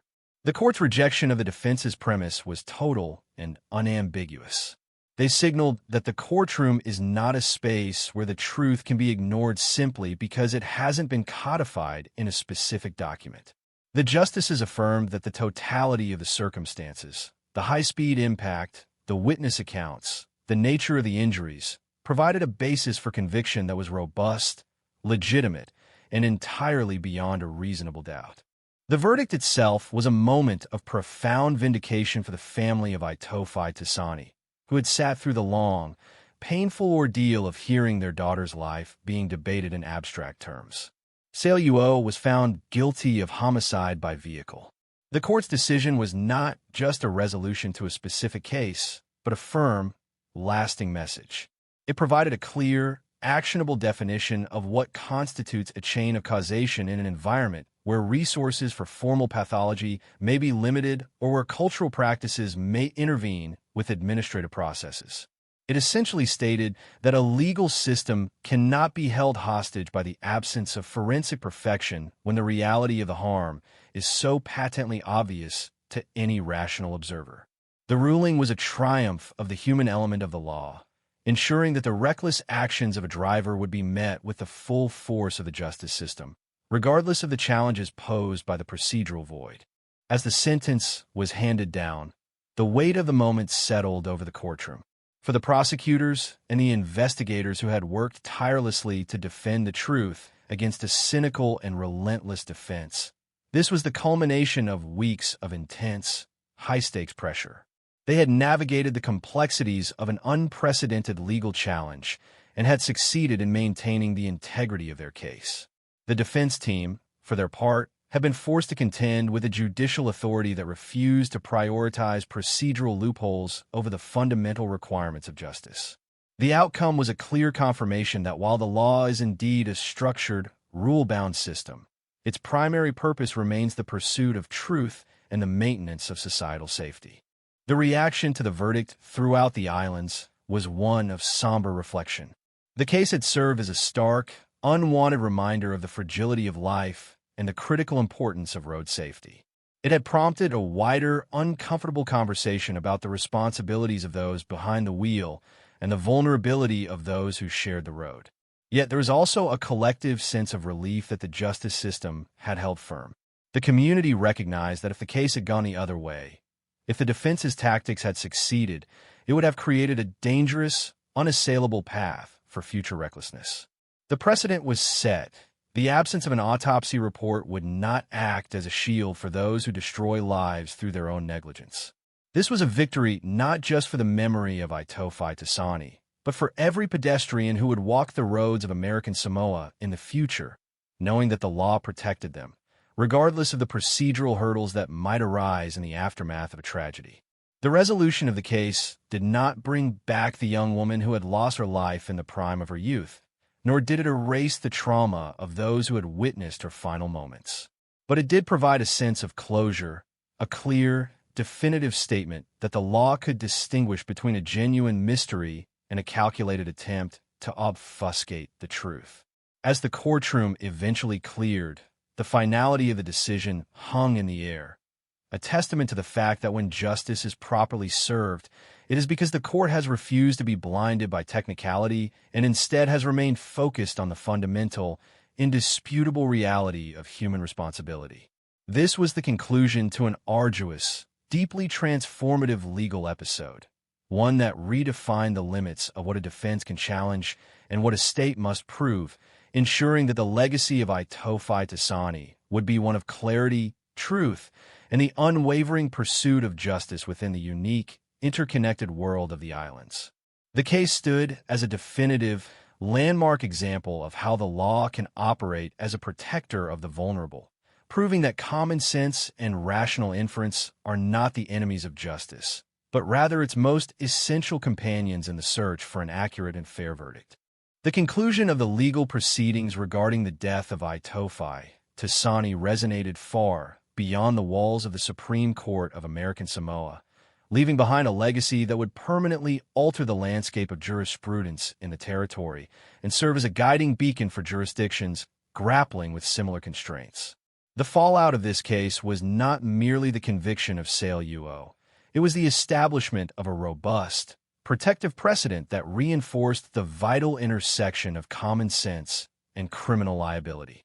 By explicitly rejecting the defense's attempt to weaponize the absence of an autopsy report, the court had drawn a line in the sand, declaring that the law would not be held captive by procedural technicalities when the empirical reality of a tragedy was staring the judicial system in the face. This outcome served as a sobering reminder to all who operate motor vehicles that the privilege of driving carries with it an immense, non-negotiable responsibility toward the safety of others. The case highlighted the lethal consequences of ignoring speed limits and the reckless disregard for the fundamental social contract that governs the shared use of our roads. For the people of American Samoa, the case was a somber lesson on the fragility of life and the necessity of communal vigilance, ensuring that the memory of a young woman's life would continue to serve as a catalyst for safer, more mindful behavior on the island's narrow and winding coastal thoroughfares. Looking back at the impact of this landmark case, it is clear that its primary contribution to legal history was the elevation of reasonable inference.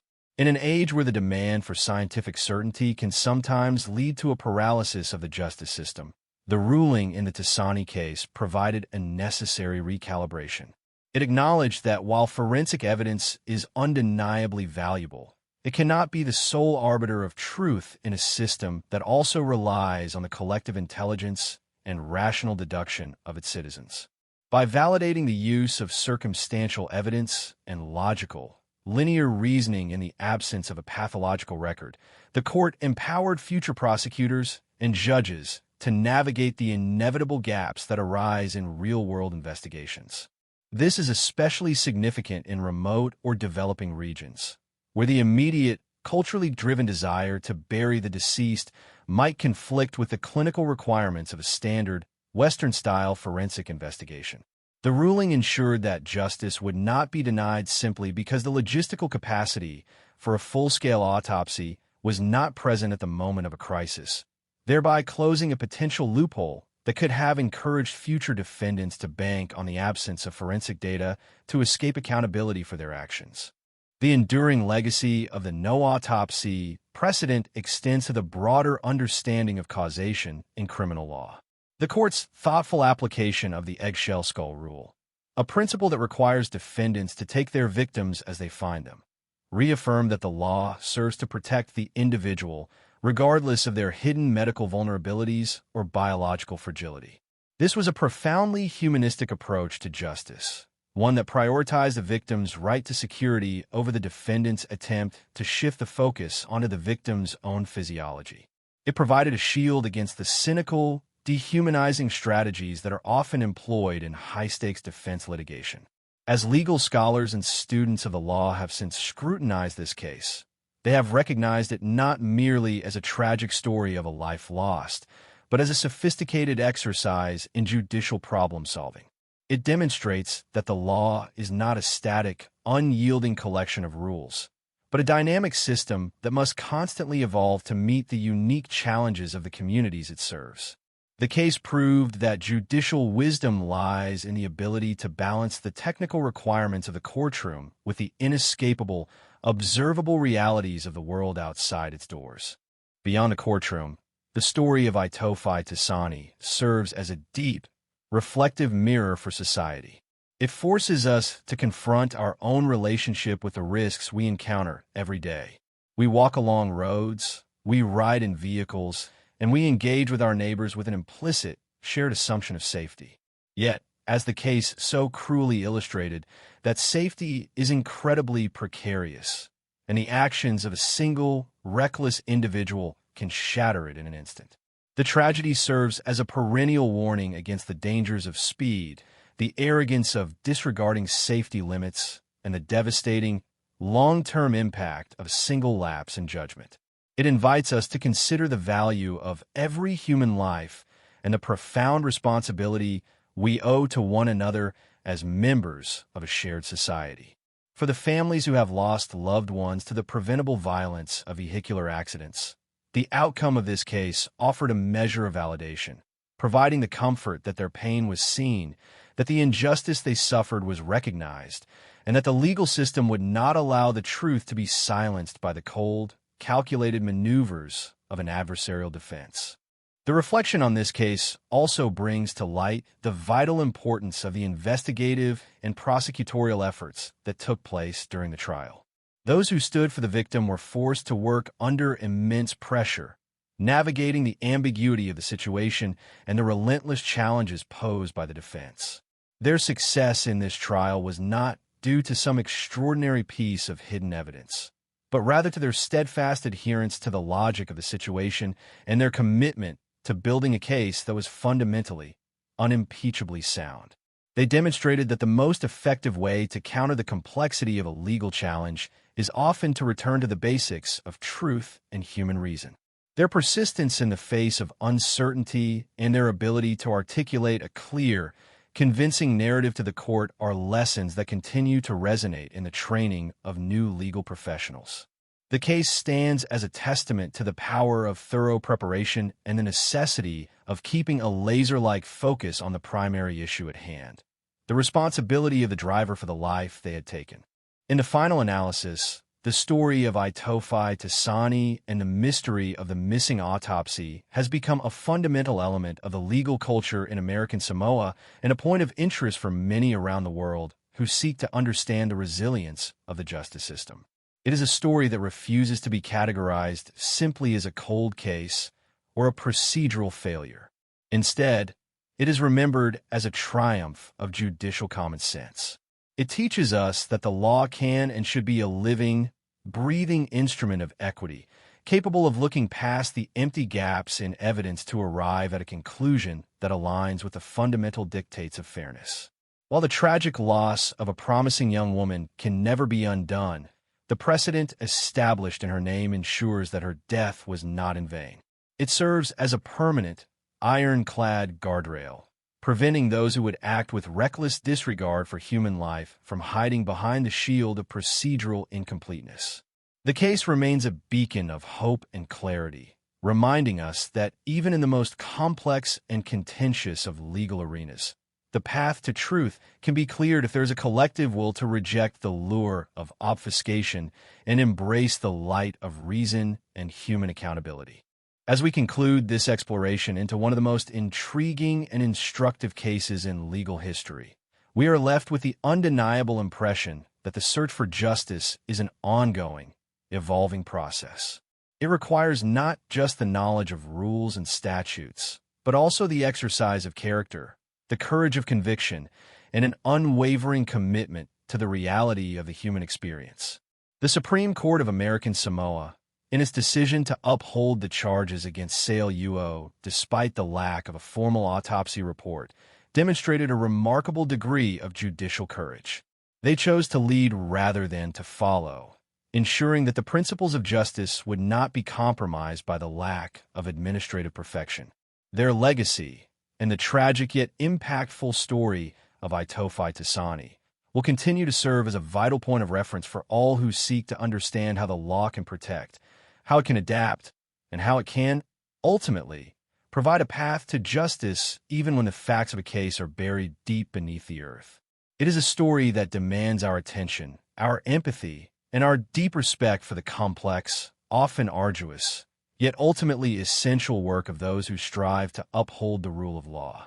It reminds us that every single life carries an infinite value, and that even in the cold, clinical setting of the courtroom, that truth must never be lost to the shifting winds of technicality. Through this case, the law fulfilled its most sacred mandate: to hear the voice of the silenced, to hold the responsible to account, and to ensure that the memory of a tragedy serves to fortify the foundation of a safer, more just, and more conscientious society for everyone. The final, resonant word on the matter is one of clarity. Accountability is the natural and logical consequence of recklessness, and no absence of documentation can ever truly sever the link between a chosen action and its unavoidable, tragic result.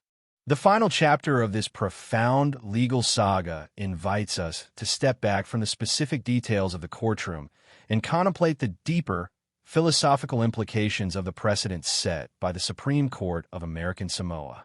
When we consider the narrative arc of the Itofi Tasani case, we are not merely looking at a conflict between a prosecutor and a defense attorney. We are observing the fundamental struggle of a society to define the parameters of truth. The law, at its best, acts as a bridge between the raw, often chaotic experiences of human existence and the ordered, structured requirements of civil society. In this instance, that bridge was tested by the absence of a singular, standard document, the autopsy report, which serves as a modern talisman of scientific validation.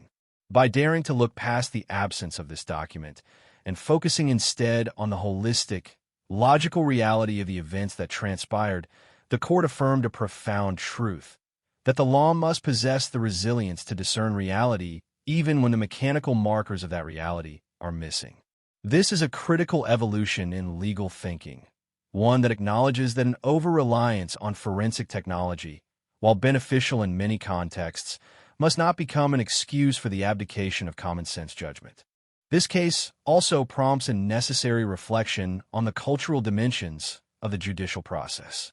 American Samoa, with its deeply embedded Polynesian traditions, presented a unique landscape where the Western framework of the law had to find harmony with local customs surrounding grief and burial.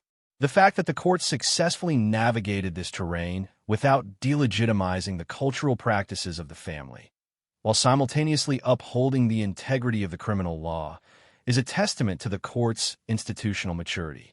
It suggests that a legal system does not have to be a blunt instrument that crushes tradition in the name of procedure. Instead, it can be a flexible, responsive entity that understands the human context of the events it adjudicates. By refusing to penalize the family for their traditional burial rites, and yet refusing to allow the defense to exploit that reality for a criminal acquittal, the court achieved a delicate, essential balance. It proved that justice can be served while remaining respectful of the cultural tapestries that define a community's identity. Furthermore, we must examine the personal cost associated with this legal journey. For the witnesses who saw the accident, the ordeal of returning to the scene in their minds, of describing the horror of the impact under the intense scrutiny of a defense team, was an act of significant civic courage. In the realm of true crime, we often focus on the mechanics of the trial, but we must never overlook the emotional labor of those who step forward to speak the truth. These individuals stood in the face of legal tactics designed to minimize their experiences and remain steadfast in their accounts. Their testimony was the bedrock upon which the entire case was built, proving that the collective memory of a community is a powerful, reliable source of evidence that cannot be easily dismissed by the abstract hypotheticals of a courtroom argument. Their bravery reminds us that the justice system ultimately relies on the participation of ordinary people, and that without their willingness to stand up and tell the truth, the entire edifice of the law would crumble. The legacy of the Tassani case also serves as a sobering reminder of the transformative power of a single moment of negligence. Sale Yuo's actions, however motivated or unmotivated they may have been, created a rupture in the fabric of the community that could never be fully repaired. This is the tragic weight of vehicular homicide. It is a crime born of recklessness that permanently alters the trajectory of multiple lives. For the family of Itofi, the verdict brought a measure of finality, but could not restore the potential of the life that was lost. For the defendant, the consequences were, and should have been, severe. This serves as a cautionary tale for every driver, emphasizing that the speed at which we operate our vehicles is a moral choice as much as it is a practical one. It reinforces the reality that we are all, at any given moment, responsible for the physical safety of those around us, and that this responsibility is not lessened by the darkness of the evening, the familiarity of the road, or the haste of our own personal errands. In analyzing the broader impact on the legal profession, this case provides a masterclass in the importance of adaptive advocacy. The prosecutors, who were forced to operate in a situation where their standard operating procedures were challenged, demonstrated that the most effective legal argument is one that is grounded in the inescapable reality of the evidence that is available, rather than lamenting the absence of the evidence that is not. Their ability to synthesize witness testimony, the timeline of the medical intervention, and the clear, logical chain of cause and effect into a compelling narrative is a skill that continues to inform modern legal education.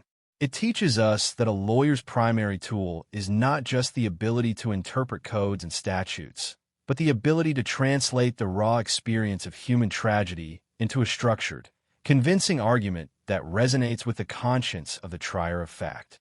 This is the essence of effective legal storytelling, and the Tassani case remains one of the most powerful examples of this art. As we reflect on the implications of this story, we are encouraged to consider the future of justice in an increasingly globalized world. As different legal systems interact and influence one another, the lessons learned in American Samoa regarding the intersection of culture, forensics, and causation become increasingly relevant. We are reminded that the search for justice is a universal endeavor, and that the fundamental principles of fairness, logic, and accountability transcend geographical boundaries. The case stands as a beacon for jurisdictions that may find themselves in similar positions, lacking the resources or the conditions for absolute, high-tech forensic validation, yet tasked with the duty to provide justice to the victims of crime. It encourages these systems to trust in their own capacity to reason, to value the accounts of their citizens, and to maintain a steadfast commitment to the truth, even when that truth is not presented in a sterile, laboratory-approved report. Ultimately, the story of Itofi Tassani is one that transcends the specifics of the crime and the trial. It is a story about the resilience of the human spirit and the unyielding necessity of justice. It speaks to our collective desire to ensure that those who are taken from us through violence are not forgotten, and that their passing is met with a response that affirms the value of their lives. It is a story that requires us to look at the world with a heightened sense of empathy and a deeper commitment to the safety of our shared spaces. It asks us to take the lessons of the past, the lessons of caution, of responsibility, and of the unwavering pursuit of fairness, and apply them to our own lives, ensuring that we move forward with a greater awareness of the weight of our choices. The memory of Itofi Tassani is preserved not just in the annals of legal history, but in the ongoing effort to create a world where such tragedies are recognized for exactly what they are, and where justice is never sacrificed on the altar of procedural convenience. The final, lasting impact of this case is the comfort it provides to the concept of truth itself. In a world that often feels dominated by competing narratives, conflicting opinions, and an overwhelming amount of noise, the idea that the truth can still be recognized, understood, and upheld in a courtroom is a powerful, foundational necessity. The Tassani case stands as a reminder that the truth is not merely a construct of sophisticated arguments or complex technical data. It is an undeniable reality that can be identified through the careful, dedicated application of logic, experience, and the fundamental human drive to do what is right.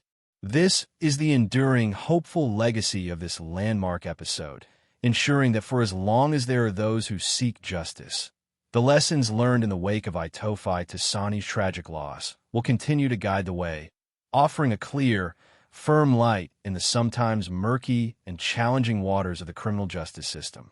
The case serves as an eloquent, powerful, and permanent testament to the fact that justice, when nurtured by reason and protected by the integrity of the court, remains the most essential pillar of a truly fair and conscientious society. We conclude our look into this story with a renewed sense of clarity. While tragedy may be an unavoidable part of the human condition, the failure to address it with honesty and rigor is a choice we can and must refuse to make. The journey through the case of Itofi Tasani has been more than a mere exploration of a legal landmark. It has been a profound meditation on the essence of justice and the resilience of human truth. As we reach the final stage of this narrative, we are compelled to look beyond the courtroom and consider the legacy that this event has imprinted upon the collective conscience of American Samoa and the wider legal world. The case serves as an indelible marker, a testament to the fact that when the machinery of justice faces the abyss of evidentiary uncertainty, it is not the absence of documentation that defines the outcome, but the steadfast adherence to logic and the moral imperative of accountability. This story has underscored a vital reality. The law is not a passive observer of tragedy, nor is it a sterile computer that only outputs a verdict when every single variable is quantified with robotic precision. It is an active, human-centric institution that requires the wisdom to synthesize experience with the rigid requirements of proof, ensuring that the reckless taking of a life is never allowed to dissolve into the ether of a procedural debate. The resonance of this case remains particularly significant when we evaluate the role of the individual within a society. Itofi Tasani, a young woman who was merely traversing the path of her daily life, became an involuntary figure in a historic legal confrontation. Her life, although tragically extinguished, became the focus of a process that redefined the responsibilities of the driving public. The verdict against Sale Uo reinforced a fundamental tenet of community living, that the speed at which one chooses to travel is an act that carries the potential for monumental, irreversible consequences. This precedent has functioned as a silent guardrail on the island roads for decades, serving as a reminder to every motorist that their actions are observed, their negligence is accountable, and the law stands as a protector for the most vulnerable among us. The narrative of her death has transformed from a singular moment of horror into an enduring lesson, a quiet plea for awareness that has saved countless others from the same fate. Moreover, the philosophical triumph of the court in this case offers a beacon of encouragement to other legal systems operating under resource or forensic limitations.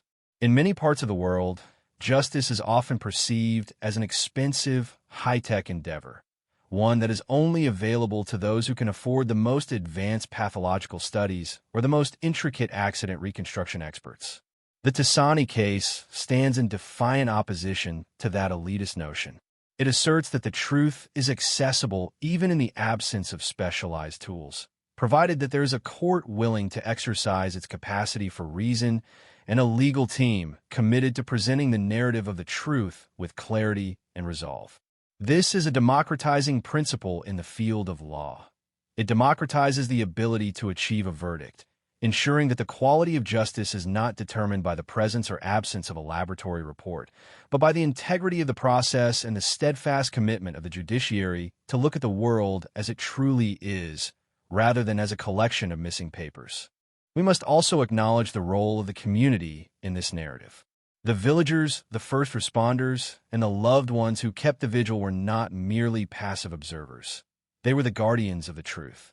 Their collective testimony, rooted in their first-hand experience of the tragedy, created a bridge that allowed the court to cross the divide between the known facts and the legal requirement for proof. This reinforces the idea that a legal system is only as strong as the community it serves. When a community values the truth, when it refuses to be intimidated by complex jargon or cynical defense tactics, it provides the solid ground upon which the law can stand. The Tasani case illustrates that justice is a collaborative effort between the institutions of power and the people they are meant to protect, a partnership that is strongest when it is anchored in the shared, lived reality of the citizens. As we bring this long-form account to a close, we are left to ponder the nature of closure. Does a verdict, however landmark, ever truly provide closure for those who have suffered a profound personal loss? Perhaps not. The pain of losing a daughter, a sister, or a friend is a sorrow that never fully departs. It simply changes shape, becoming a part of the landscape of one's life. Yet what the legal system can provide, and what it did provide in this case, is the acknowledgement of the reality of the loss. By holding the perpetrator accountable, the law validates the suffering of the survivors, signaling to them that their grief is not just a personal matter, but a societal concern. The court's decision was an act of public recognition, a way of saying that the life of Itofi Tasani had meaning, that her death was a wrong, and that the state would not stand idly by while the responsible party sought to escape the consequences of her actions. This acknowledgement is the ultimate service that the law can offer in the face of such a tragedy. The trajectory of this case also forces us to consider the evolving nature of the law itself. Just as the Supreme Court of American Samoa had to adapt its understanding of evidence to suit the unique realities of its territory in 1986, so too must the law continue to evolve in the face of new technologies, new social dynamics, and new complexities. The principles established in the Tasani case, the reliance on reasonable inference, the rejection of the missing evidence trap, and the commitment to human-centric causation, are principles that are as relevant today as they were then. They are the core principles that allow the law to remain relevant, fair, and just in an ever-changing world. They remind us that the law is not a rigid relic, but a dynamic, growing entity that draws its strength from its ability to reflect the best values of the society it represents. In our broader understanding of true crime and the legal history of the Pacific, this case will always hold a prominent, if somewhat somber, place. It is a story that manages to balance the gritty reality of a highway tragedy with the elegant, abstract beauty of judicial logic. It is a story that demands that we do not look away from the hard, painful truths, but instead look at them directly, measure them with the tools of reason, and resolve them with the weight of responsibility. This case has demonstrated that the pursuit of justice is not always a linear, well-lit path. Often, it is a demanding trek through the wilderness of missing evidence and hypothetical doubts.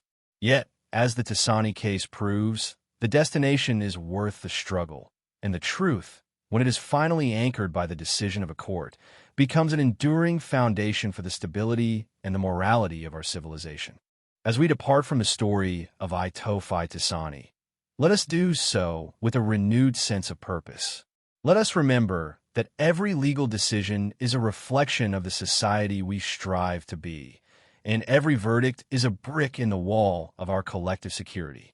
May we continue to foster a legal system that is not blinded by technicality, but is instead guided by the clear, unwavering light of common sense and the fundamental, immutable truth of human accountability.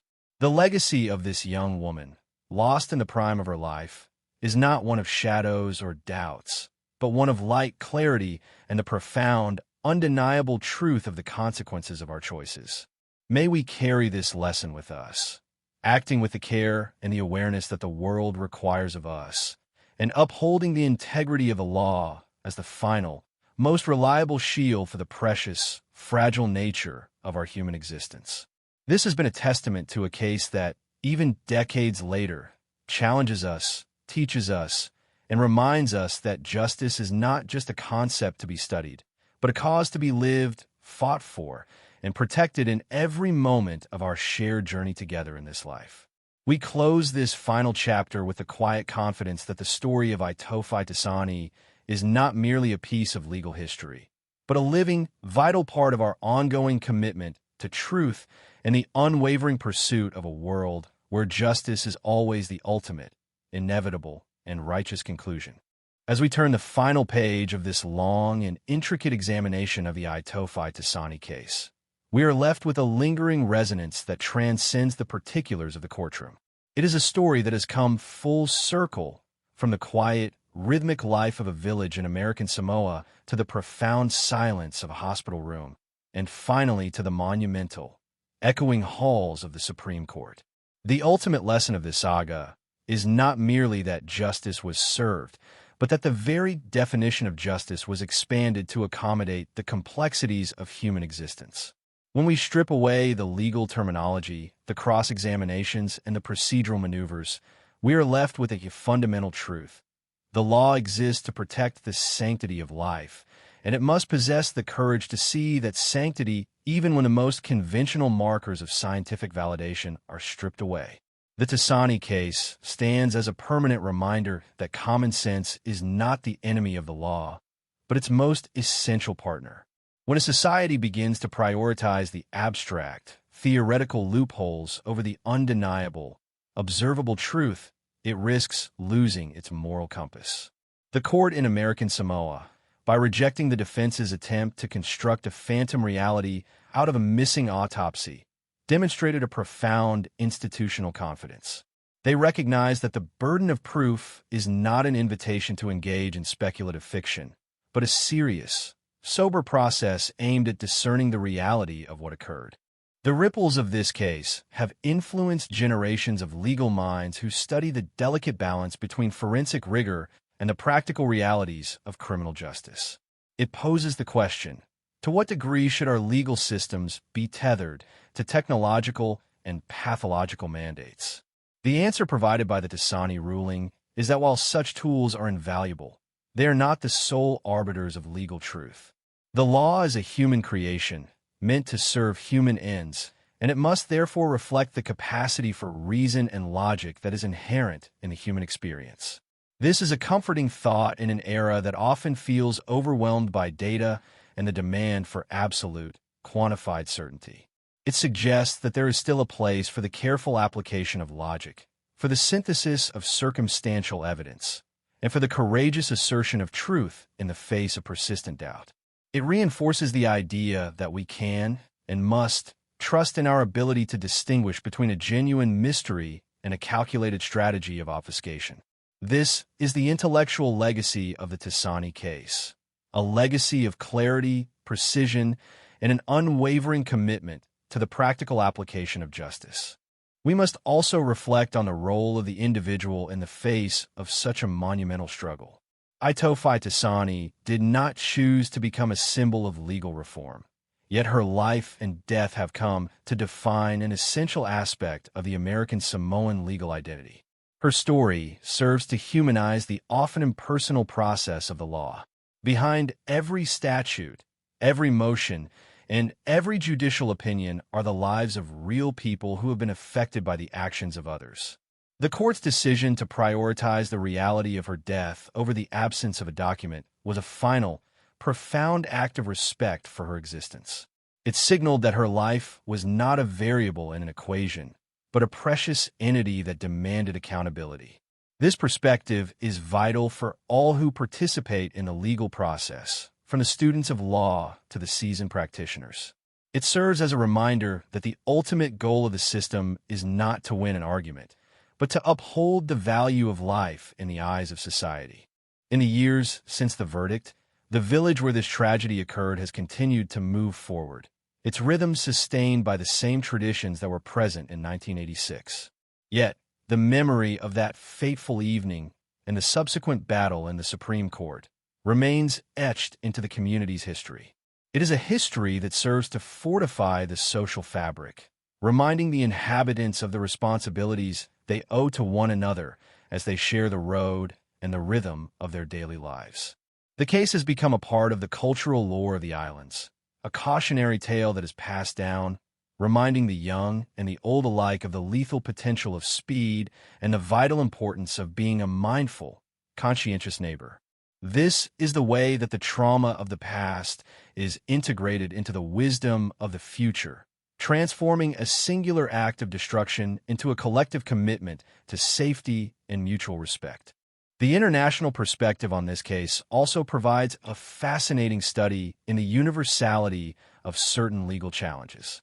From the remote reaches of the South Pacific to the bustling urban centers of the global North, legal systems are constantly grappling with the tension between procedure and reality. The Tassani case offers a clear, relatable example of how this tension can be resolved with wisdom and courage. It provides a blueprint for how a court can navigate the complexities of evidence while remaining firmly grounded in the pursuit of justice.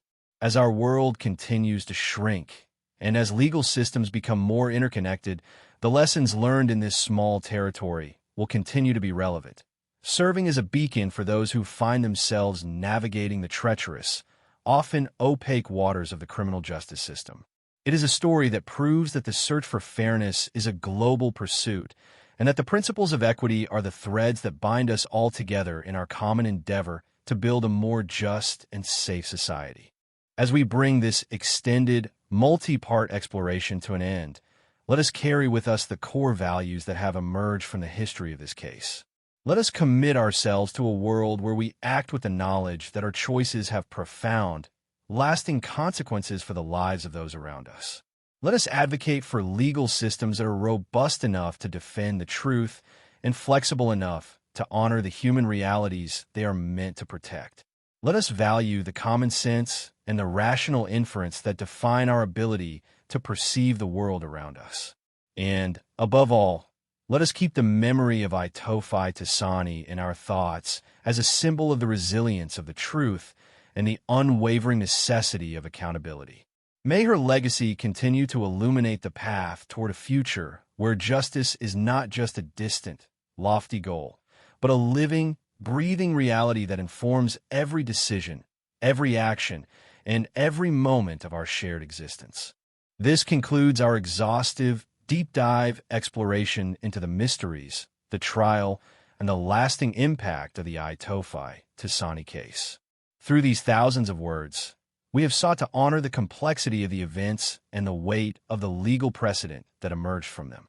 We have looked at the incident from every angle, from the initial impact on the village road to the final, resonant verdict of the Supreme Court. We have analyzed the motivations of the defense, the struggles of the prosecution, and the courage of the community. And through it all, we have been reminded that the story of the law is, at its heart, the story of human experience, with all its beauty, its tragedy, its complexity, and its enduring potential for justice. As we close this chapter, we do so with the profound understanding that while the law may be written in statutes, it is practiced in the hearts and minds of those who refuse to let the truth remain hidden in the shadows. The case of Aitofi Tassani is a testament to that refusal, a monument to the integrity of the courtroom, and a legacy that will continue to endure for as long as we value the truth and the essential, life-affirming power of justice. We carry forward the lessons of this story, strengthened by the knowledge that even in the face of the most daunting of procedural challenges, the path to a fair, logical, and righteous outcome is always within our reach if we only have the determination to pursue it with clarity, with empathy, and with an unwavering, eternal commitment to the common sense of the truth.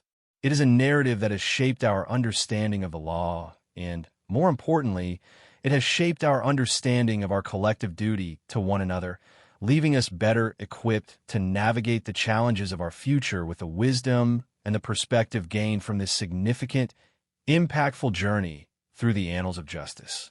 As we reach the conclusion of this vast and comprehensive examination of the case of Aitofi Tassani, we find ourselves standing at the intersection of history, law, and the profound human capacity for resilience in the face of tragedy. This final segment serves not merely as a summary of the preceding analysis, but as a contemplative synthesis of why this case continues to occupy such a significant place in the annals of legal jurisprudence. We have journeyed through the quiet, idyllic landscapes of 1986 American Samoa, traced the path of a speeding vehicle that shattered the silence of a village evening, and navigated the adversarial intensity of a courtroom battle that sought to redefine the boundaries of evidence and the very nature of proof. What we have uncovered is a story that refuses to be confined by the sterile labels of a typical true crime narrative. It is, instead, a fundamental human story about the necessity of accountability and the courage required to uphold the truth when the traditional, expected markers of that truth are absent. The legacy of Itofi Tasani is not just a lesson in criminal procedure, but a testament to the belief that the law, when guided by logic and a commitment to justice, is a living, breathing instrument capable of protecting the sanctity of human life, even against the most calculated and cynical attempts to distort reality through technicality. Reflecting on the totality of this case, one cannot help but be struck by the sheer persistence of the human spirit. The prosecutors, the investigators, and the bereaved family were all forced to walk a path filled with uncertainty, navigating the void left by the absence of a formal autopsy. They were challenged by an adversarial defense team that viewed the law as a chessboard of procedural maneuvers, attempting to transform a clear-cut case of vehicular homicide into an unsolvable medical enigma. Yet, the resilience they demonstrated and their refusal to concede the truth of what they had witnessed serves as a powerful inspiration for any who find themselves fighting for justice against the weight of institutional or tactical challenges. The outcome of this trial proved that when the foundation of a case is anchored in the shared, observable reality of human experience, the attempts to obscure that reality through theoretical abstractions will ultimately fail. This is the enduring, hopeful lesson of the Tasani case. The truth is not a fragile thing that can be easily dismantled by clever rhetoric. It is a solid, immovable reality that can, and will, be recognized when the court is willing to look at the world with clarity and common sense. Furthermore, we must address the wider, ongoing significance of this case in the evolution of modern law. The Supreme Court of American Samoa, through its landmark ruling, did more than just settle a dispute.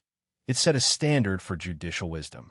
By explicitly rejecting the defense's reliance on missing evidence as a means to escape criminal responsibility, the court signaled to all jurisdictions that the pursuit of justice cannot be hijacked by the lack of administrative or forensic perfection. This principle has far-reaching implications, particularly for societies that may face logistical or cultural hurdles in the collection of evidence. It confirms that the law is not a rigid, brittle structure, but one that is capable of growth and refinement, constantly adjusting to meet the needs of the communities it serves while remaining steadfast to the core mandates of fairness and equity. This case has provided a framework for judges and legal practitioners worldwide, reminding them that they are not mere cogs in a bureaucratic machine, but active, moral agents responsible for the interpretation and application of justice in a world that is often chaotic, unpredictable, and imperfect. As we consider the future, the legacy of this case remains a vital point of reference for the legal profession. It challenges us to move beyond the narrow confines of procedural compliance and to engage with the broader, more complex question of what it means to truly serve justice. It asks us to cultivate a legal system that is not only competent and precise, but also compassionate and deeply grounded in the reality of human experience. It demands that we approach every case not just as a set of facts to be organized, but as a human story that requires a fair, logical, and accountable conclusion. This is the call to action that stems from the tragedy of Itofi Tasani, to work tirelessly to build a world where the law acts as a beacon of clarity and a pillar of protection, ensuring that the reckless and the negligent are held to account and that the dignity of the victim is never sidelined by the technicalities of the trial. This is a commitment that requires constant vigilance, an ongoing dedication to the principles of truth, and an unwavering belief in the power of the law to make things right, even when the path to that righteousness is arduous and fraught with doubt. The personal impact of this journey for us, the observers, is also significant. We have been invited to peer into a slice of history that is at once deeply specific to a small territory in the Pacific and profoundly universal in its implications. We have seen how a single act of violence can ripple through a community, creating shockwaves that persist for decades, and we have seen how the collective response to that violence can become a defining moment for the society that experiences it. This exploration has required us to empathy, to patience, and to a willingness to sit with the difficult, uncomfortable questions that emerge when a legal system is forced to address the limitations of human knowledge.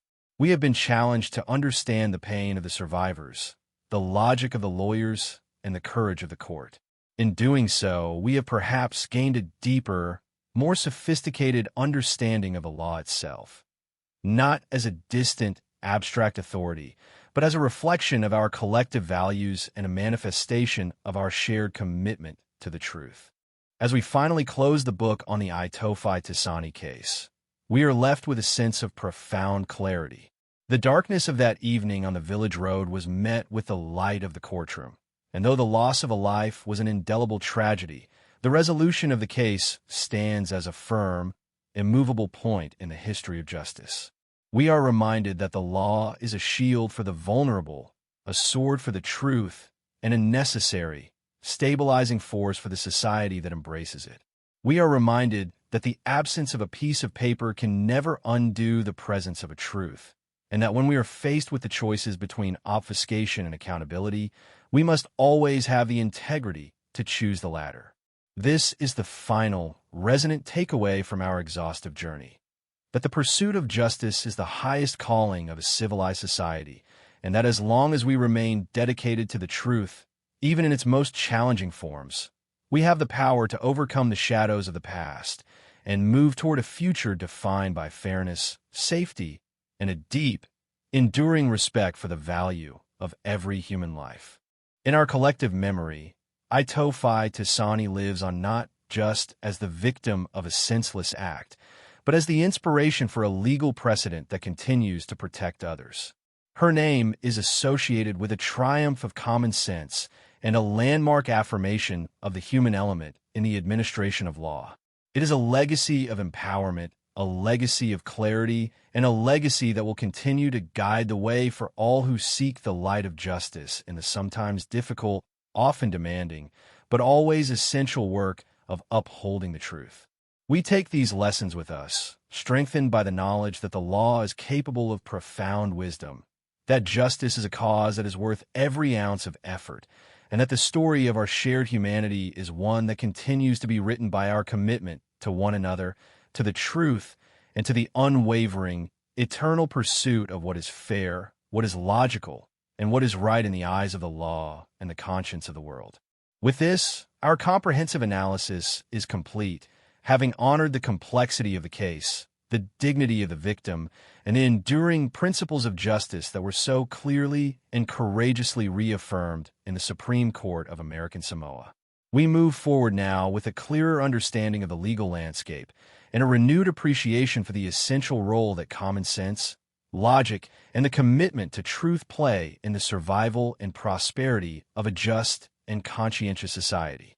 This journey has not only explored a case, it has explored the very meaning of justice itself, leaving us with a profound, final conviction that the truth, no matter how obscured, is the ultimate and inevitable destination of all who seek it with dedication and integrity. We leave this story here, resting in the history it helped to shape, forever a cornerstone of the legal tradition and a testament to the fact that when we stand for the truth, we stand for everything that is just everything that is fair and everything that is fundamental to the dignity of the human experience in this vast, complex, and beautiful world we share. The finality of a verdict is often seen as the end of a narrative, a period placed at the close of a traumatic chapter in a community's history. Yet, as we reflect upon the case of Itofi Tasani in its entirety, we must recognize that the conclusion of the legal process is merely the starting point for a deeper, more enduring societal memory. This case has functioned as a cornerstone for the legal identity of American Samoa, providing a template for how justice can be administered with wisdom and moral clarity in the face of procedural ambiguity. It serves as a reminder that the law is not simply a collection of rules to be strictly followed, but a responsive, evolving framework that must be tempered by the realities of human experience and the inherent logic of our shared world. The legacy of this case is not defined solely by the punishment of the individual who took a life, but by the systemic strengthening of the principle that truth cannot be obscured by the absence of a single piece of evidence when the totality of circumstances points toward an unmistakable reality. As we look toward the future, the lessons derived from this case serve as a vital guide for legal practitioners, policymakers, and citizens alike. We are reminded that the legitimacy of our legal institutions rests on their ability to command the trust of the public by delivering outcomes that align with a common-sense understanding of fairness. When a legal system fails to see the obvious, or when it allows itself to be distracted by the siren call of theoretical loopholes, it loses its connection to the very society it is designed to protect. The Supreme Court of American Samoa succeeded because it refused to lose this connection. It maintained a steadfast focus on the reality of the victim's experience, refusing to allow that reality to be marginalized by the aggressive, calculated maneuvers of an adversarial defense. This balance between technical rigor and practical wisdom is the hallmark of a healthy, functioning judiciary, and it remains the gold standard for how we should evaluate the performance of our courts in the years to come. We must also contemplate the broader implications of this case for the way we conceptualize victims' rights and the sanctity of life. Aitofi Tasani was a young woman with a future that was violently and abruptly severed. In the aftermath of such a tragedy, the system's primary duty is to ensure that the memory of the victim is honored through a process that treats their death with the gravity it deserves. By refusing to let the defense's hypothetical tumor theory overshadow the reality of the collision, the court upheld the dignity of the victim. It affirmed that her life was not an accident of biology, but an integral part of her community, and that the state had a duty to defend the circumstances of her passing. This commitment to the victim's narrative is a essential component of true justice, ensuring that the bereaved can find a sense of resolution in the knowledge that the wrong done to their loved one has been fully and fairly adjudicated. The role of the public in this ongoing story also deserves our careful consideration. We have been the audience for this long, detailed exploration, and we have been invited to weigh the evidence and consider the moral arguments of the case. This process of reflection is itself an act of civic engagement. When we grapple with the complexities of a case like this, we are reaffirming our own commitment to the values of truth, accountability, and the rule of law. We are recognizing that justice is not just something that happens in a courtroom, but something that is reinforced by the awareness and the vigilance of the society at large. By continuing to tell the story of Aitofi Tasani, we are ensuring that the lessons learned from her life and death remain a part of our shared consciousness, serving as a constant, quiet guardian against the dangers of recklessness and the erosion of accountability in our daily lives. In the final analysis, we must come to terms with the reality that justice, while imperfect, is the best mechanism we have for reconciling the damage caused by human error and malevolence. There are no perfect solutions to the tragedy of a life taken too soon. No verdict, no matter how righteous, can truly fill the void left by a loved one, and no legal precedent can undo the pain of a family's loss. What justice provides, instead, is a sense of order, a validation of the rules that govern our society, and a mechanism for expressing the collective disapproval of those who violate the sacred boundaries of our shared existence. The case of Aitofi Tasani stands as a powerful, eloquent example of this mechanism at work, a testament to the fact that when we stand up for the truth, we are also standing up for the fundamental, non-negotiable importance of human dignity in an often uncertain and challenging world. As we conclude this deep dive exploration, let us reflect on the enduring, transformative power of the story we have been analyzing. It has taken us from the darkness of a tragedy to the clarity of a judicial triumph, teaching us that even in the most difficult of circumstances, the path to justice remains open to those who are willing to walk it with honesty, courage, and a dedication to the truth. We leave this narrative not with the weight of the past, but with the wisdom of the journey. We have seen how the law can be a source of stability, a protector of the vulnerable, and a beacon of hope in the face of darkness.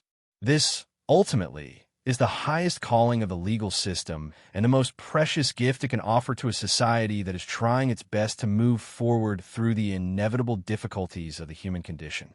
The story of Itofi Tisani serves to remind us that we are all part of a larger, ongoing narrative of justice and moral growth. We are the inheritors of the precedents that have been set before us, and we are the architects of the principles that will guide the courts of the future. By maintaining a sharp focus on the reality of the evidence, by valuing the common sense that guides our everyday interactions, and by holding fast to the belief that the truth is a non-negotiable requirement of justice, we are contributing to the strength and the integrity of the system as a whole. This is a responsibility that we all share, a commitment that we all must make, and a duty that we must perform with the utmost seriousness and dedication in every aspect of our public and private lives. As we put this story into the past, let us do so with the confidence that we have honored the memory of the victim and the complexity of the legal ordeal that occurred in her name. We have done the hard work of looking at the facts, analyzing the arguments, and wrestling with the implications of the case, and we have emerged with a firmer, more sophisticated understanding of why the rule of law is the essential, indispensable foundation of a safe and prosperous society. We continue our own journeys now, informed and transformed by the lessons we have learned, carrying forward the understanding that justice is not a destination, but a continuous, vital process of moral and legal improvement. This, then, is the ultimate meaning of the Itofi Tisani case. It is a clear, definitive statement that the law, when guided by the light of reason, is capable of overcoming the darkest of shadows. It stands as a monument to the integrity of the American Samoan legal system, a beacon for all jurisdictions that prioritize justice over procedure, and a reminder to every one of us that when we act with accountability, when we drive with caution, and when we speak with truth, we are contributing to the safety and the dignity of all human beings. We end this exploration with a final, resonant message of clarity. The truth will always have its day in court, and as long as there are those who refuse to let the darkness prevail, the light of justice will continue to guide us toward a future that is safer, fairer, and more deeply grounded in the fundamental, undeniable value of every human life. This is the enduring, impactful, and necessary legacy of the mystery of the missing autopsy, a case that will continue to challenge, instruct, and inspire for as long as we value the sanctity of the truth and the unwavering pursuit of justice in our complex, interconnected world. We are better for having walked this path, more aware of the weight of our choices, and more committed than ever to the ideal that justice is the supreme interest of humanity on earth.